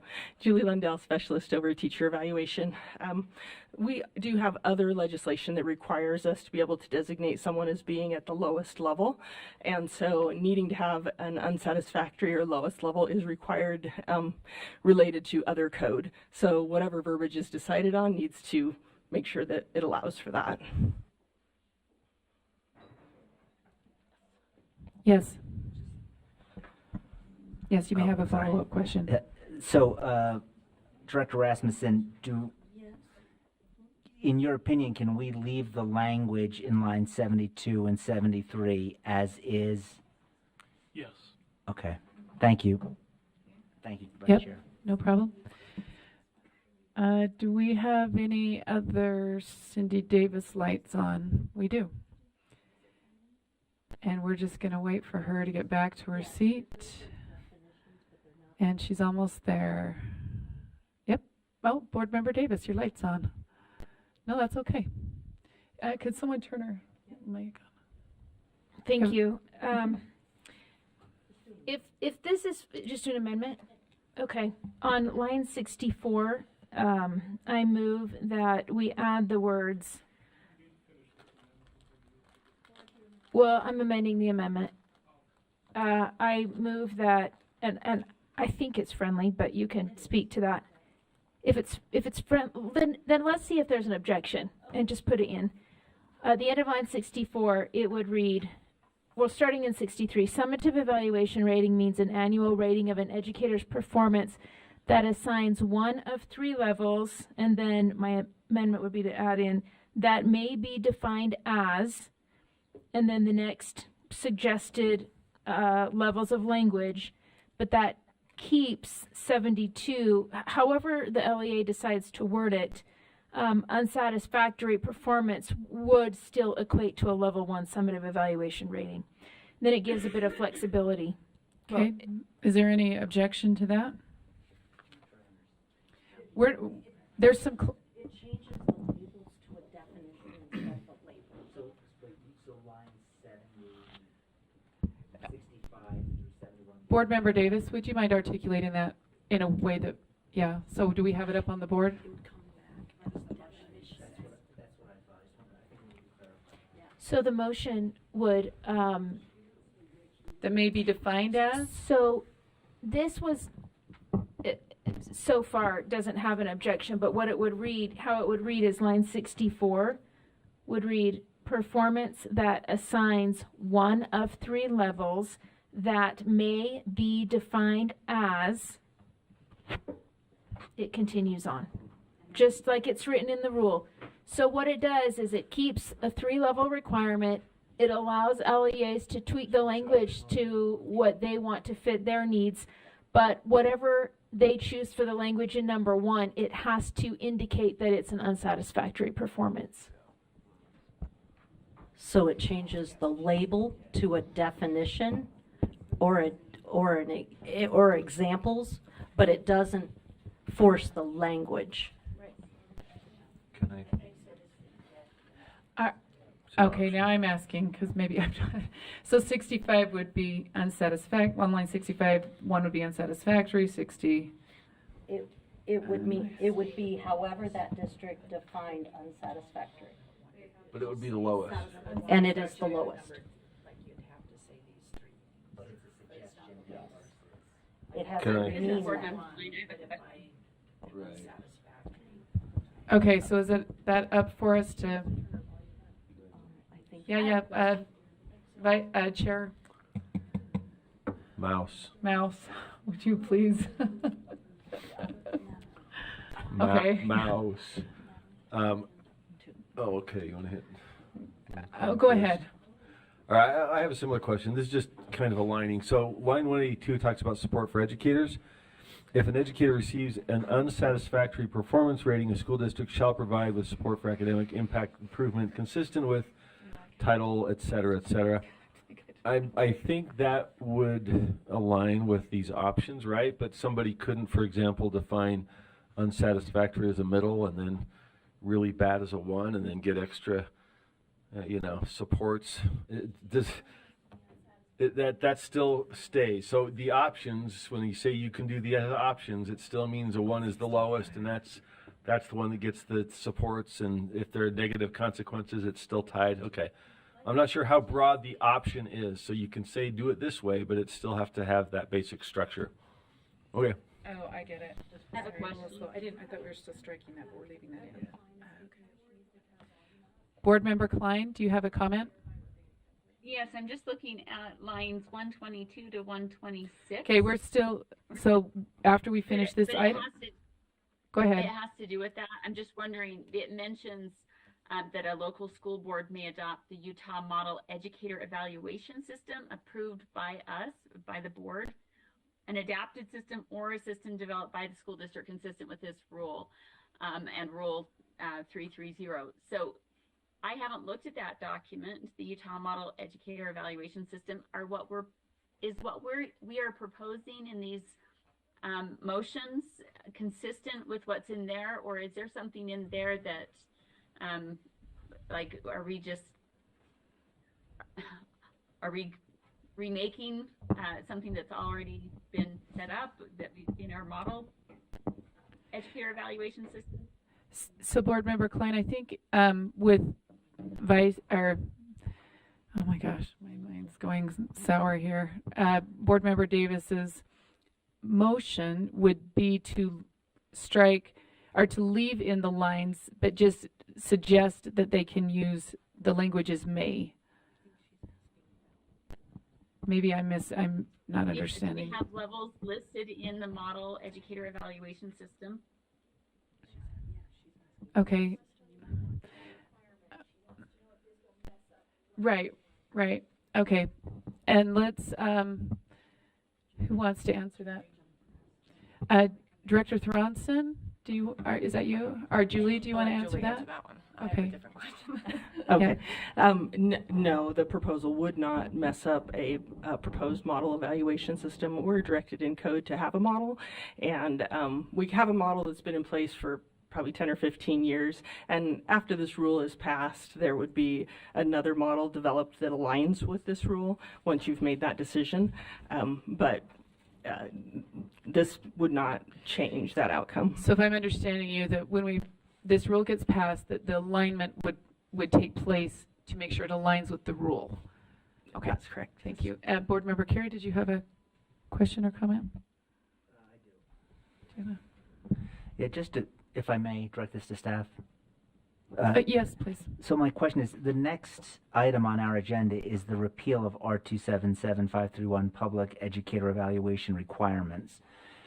Are we repealing that, assuming the successful passage of this rule, because that's where the alignment would then take place? Go ahead and turn it on. Sorry, Julie. That's kind of rhetorical, but Yes, that is correct. Okay. So, yeah. thank you. All right. So I think the motion before the board, we have an amendment. I believe the amendment, someone help me if I'm off on this, is that that the board, to amend the to amend the motion by adding the following to the end of the language on line 64, that in the languages that may be defined as, and then to keep lines 65 through 71. Okay, I think that's our motion, and I don't see any other lights, so we're, Director Thronson, did you have something? I'm sorry. About the intent. So if you take out the language to make it a may, somebody could, for example, a level 3, you would not actually have to have student academic growth as part of the criteria. By us saying it could be described this way, but you can do whatever you want for level 1, 2, and 3. Is that the intent? Because I could see that being done. If I'm understanding this correctly, it's to allow flexibility. So yes. This is where, as staff, I just want to make sure I understand what the intent is. Will you ask it one more time, and we're just going to check with this? Yeah, so is the sponsor intent of this to say amendment? they don't need to call it 1, 2, or 3, or is the intent that the definitions of 1, 2, and 3 don't hold? So I don't think that on my argument or my consideration is that an LEA should not have to use the words, 1, the educator did not meet performance expectations. I think they should be able to write something else for 1, but the definition, whatever they write, has to be their LEA's definition of not meeting performance expectations. So that the definition So of it has to whatever they meet the definition. It has to meet the Okay. definition. It just doesn't have to use those exact words. Love it. I just want to make sure as staff, because I would have been like, well, they can do whatever they want now. Yeah, no. But you just want to be able to say, level 1, they didn't meet their performance expectations, but they can express that in their own Yes. way. But like level 3, Yes. we need them to do growth and academics. Yes. Thank you. Appreciate you. I was just like, that leaves a lot of openings. Thank you. It's right. I agree, but if you don't agree, what? It is right. We can take a vote.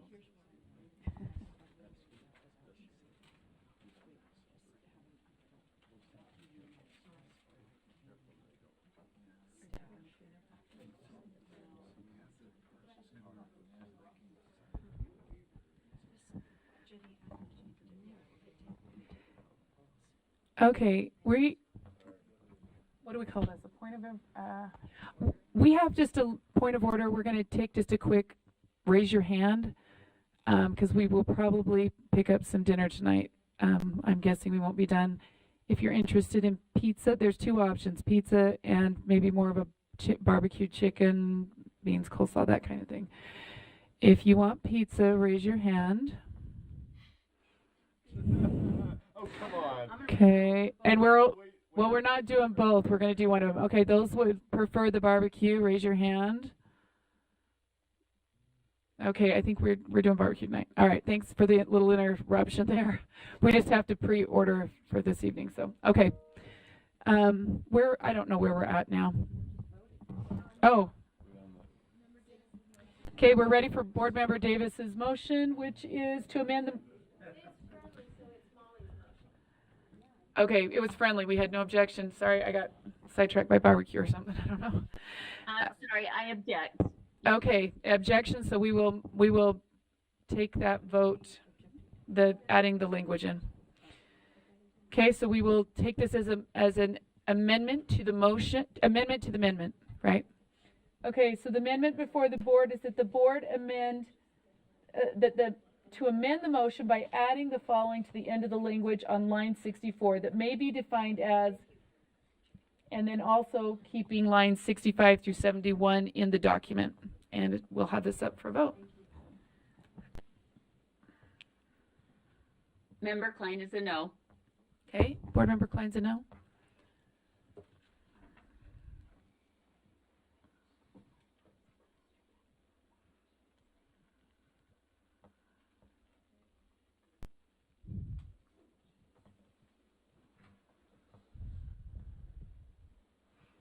I'm missing 1 vote. Okay, the vote is, it's 13-1. The yes votes are 13, and the 1 no vote is Board Member Klein. And we're to the full document. So the motion before the board is that okay, that was an amendment to the amendment, you're right. And so we've got to actually vote on the amendment now. The amendment before the board is the same thing, right? That the motion by adding the following at the end of the language on line 64 that may be defined as and keep 65 through 71. So same motion again.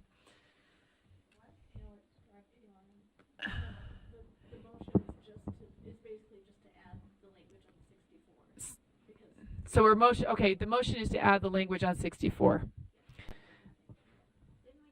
We amended, it was an amendment to the amendment. So yeah, I know I did the same thing. Okay. So the motion before the board is just to amend the line to read that may be 64 to read that may be defined as. Okay, go ahead and vote. Board Member Klein. It's yes. Okay, it is kind of the same motion, but you're a yes? I would have liked it the other way, but. Okay, so is that a yes? Then we're confirming. It's. Yes. Okay. And that motion is unanimous in favor. It passes. And now the motion before the board is that the board approve R277323 Public Educator Evaluation Draft 2 as amended on second and final reading. And we'll just wait a second. And as soon as that comes up, we'll vote on that. Thank you.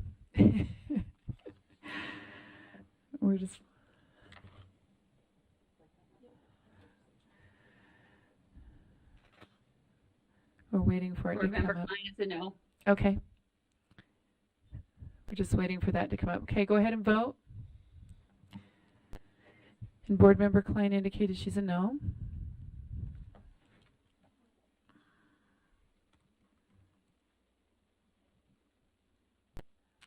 Okay, that's 14. There's 11 yeses and 3 noes.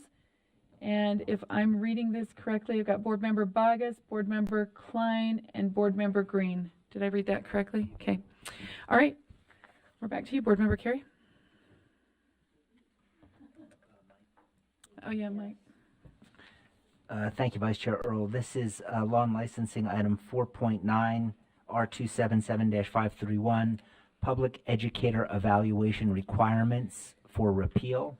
And the motion for the board is the committee recommends that the board repeal R277-531, public educator evaluation requirements on second and final reading. Okay, the motion before, do I have any comments to that?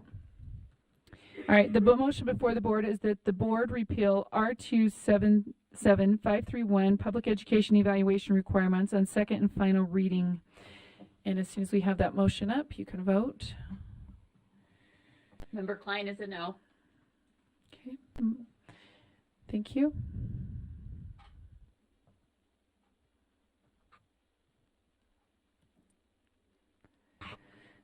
All right, I'm missing a few votes.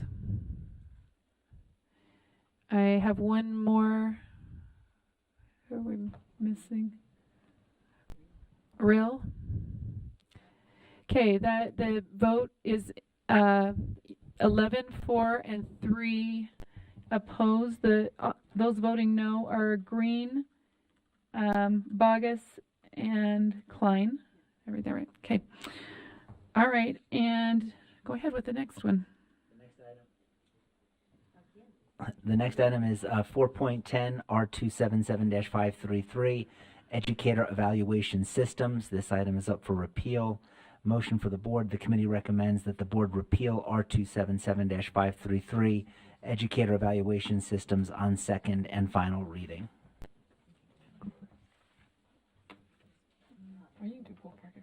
Okay, I don't see, oh, I do see comment. Board Member Bogus, did you have a question or a? I do. I'm just wondering why all the repeals are after all of the things. Shouldn't we repeal before we? Then you wouldn't do have something anything in else? place. I think you have to put something in place and then repeal. Well, that seems like we're putting the cart before the horse. Okay. I can check and confirm that, right? Is that, the question is if we, so you've got to put something in place and then repeal. Okay, so that would be the order instead of the other way around where you would repeal something and have nothing there. And then, because then if you didn't vote for the other item, you would have nothing. Does that make sense?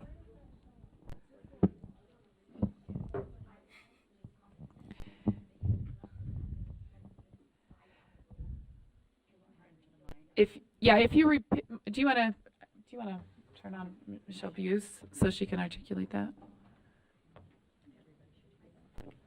It's just, I'm just saying it out of, this is what would happen if you did it the opposite way and you had a day like today where you had some difficult situations and you couldn't agree on the rule and you sent it back to committee, you'd be left with nothing because you would have already repealed it. And you have schools who need something in place at all times. So you need to adopt the new rule first and then repeal the old rule. And and just along that lines, if we were to, I'm now sorry, I can remember what I was going to say. It was kind of along that lines, but all right, never mind. It was really good too. You guys are going to miss out. Whatever it was just brilliant, but slipped me that quick. Okay, Board Member Carey, you got something great for us too?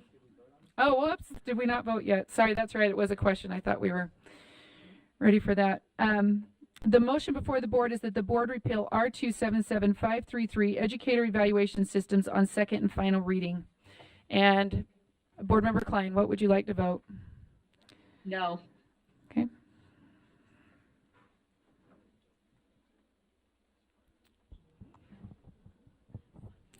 I'm waiting for a few people, maybe 7 people. We're missing, okay, I'm still missing one more. Well, one, Sarah's gone. Okay, there we go. We've got our numbers. So 11 in favor and 2 opposed. The opposition comes from Klein and Bogus. Those don't stay in the same order, so it's like I'm wondering who it is. Okay, all right, Okay, we're ready. this is item 411, and this is Utah Adult Education Policy and Procedures Guide, incorporated by reference in R277-733.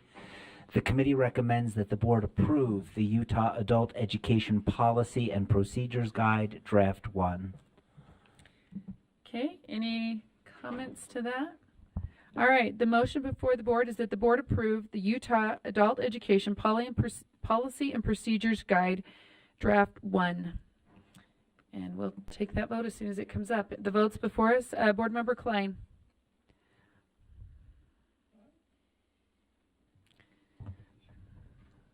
No.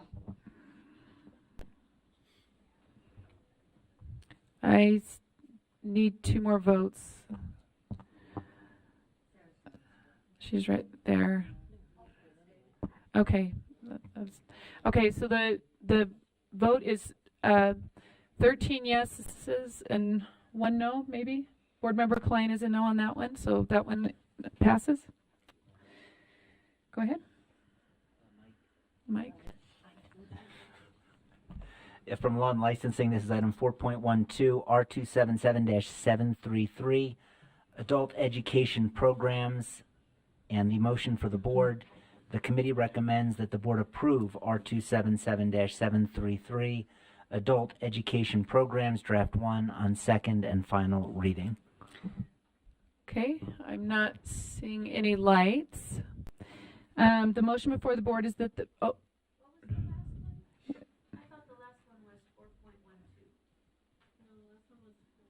So the last item was 4.11.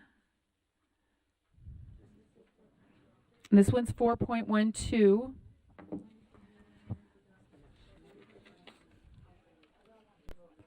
Okay, the motion before the board is that the board approves R277733 Adult Education Programs Draft 1 on second and final reading.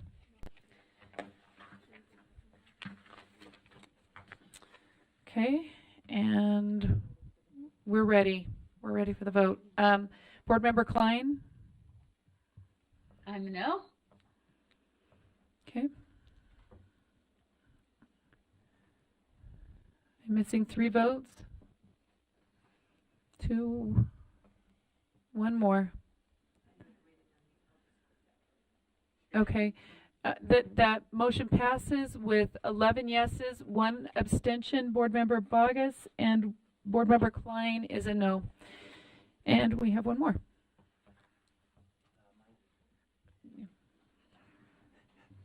So this is the final item from Law and Licensing, 4.13, R277-929, State Council on Military Children. And the motion for the board, the committee recommends that the board approve R277-929, State Council on Military Children, Draft 1 on second and final reading. Okay, the motion before the board is that the board approves board policy, oh, sorry, I lost my spot here. The motion before the board that the board approve R277292 State Council on Military Children, Draft 1 on second and final reading. And we'll wait for the to come up. Did I say something different? Well, there you have it. Let's read that again. That the board approves R277929. How'd I do? Okay. State Council on Military Children, Draft 1 on second and final reading. Go ahead and vote. Board Member Klein?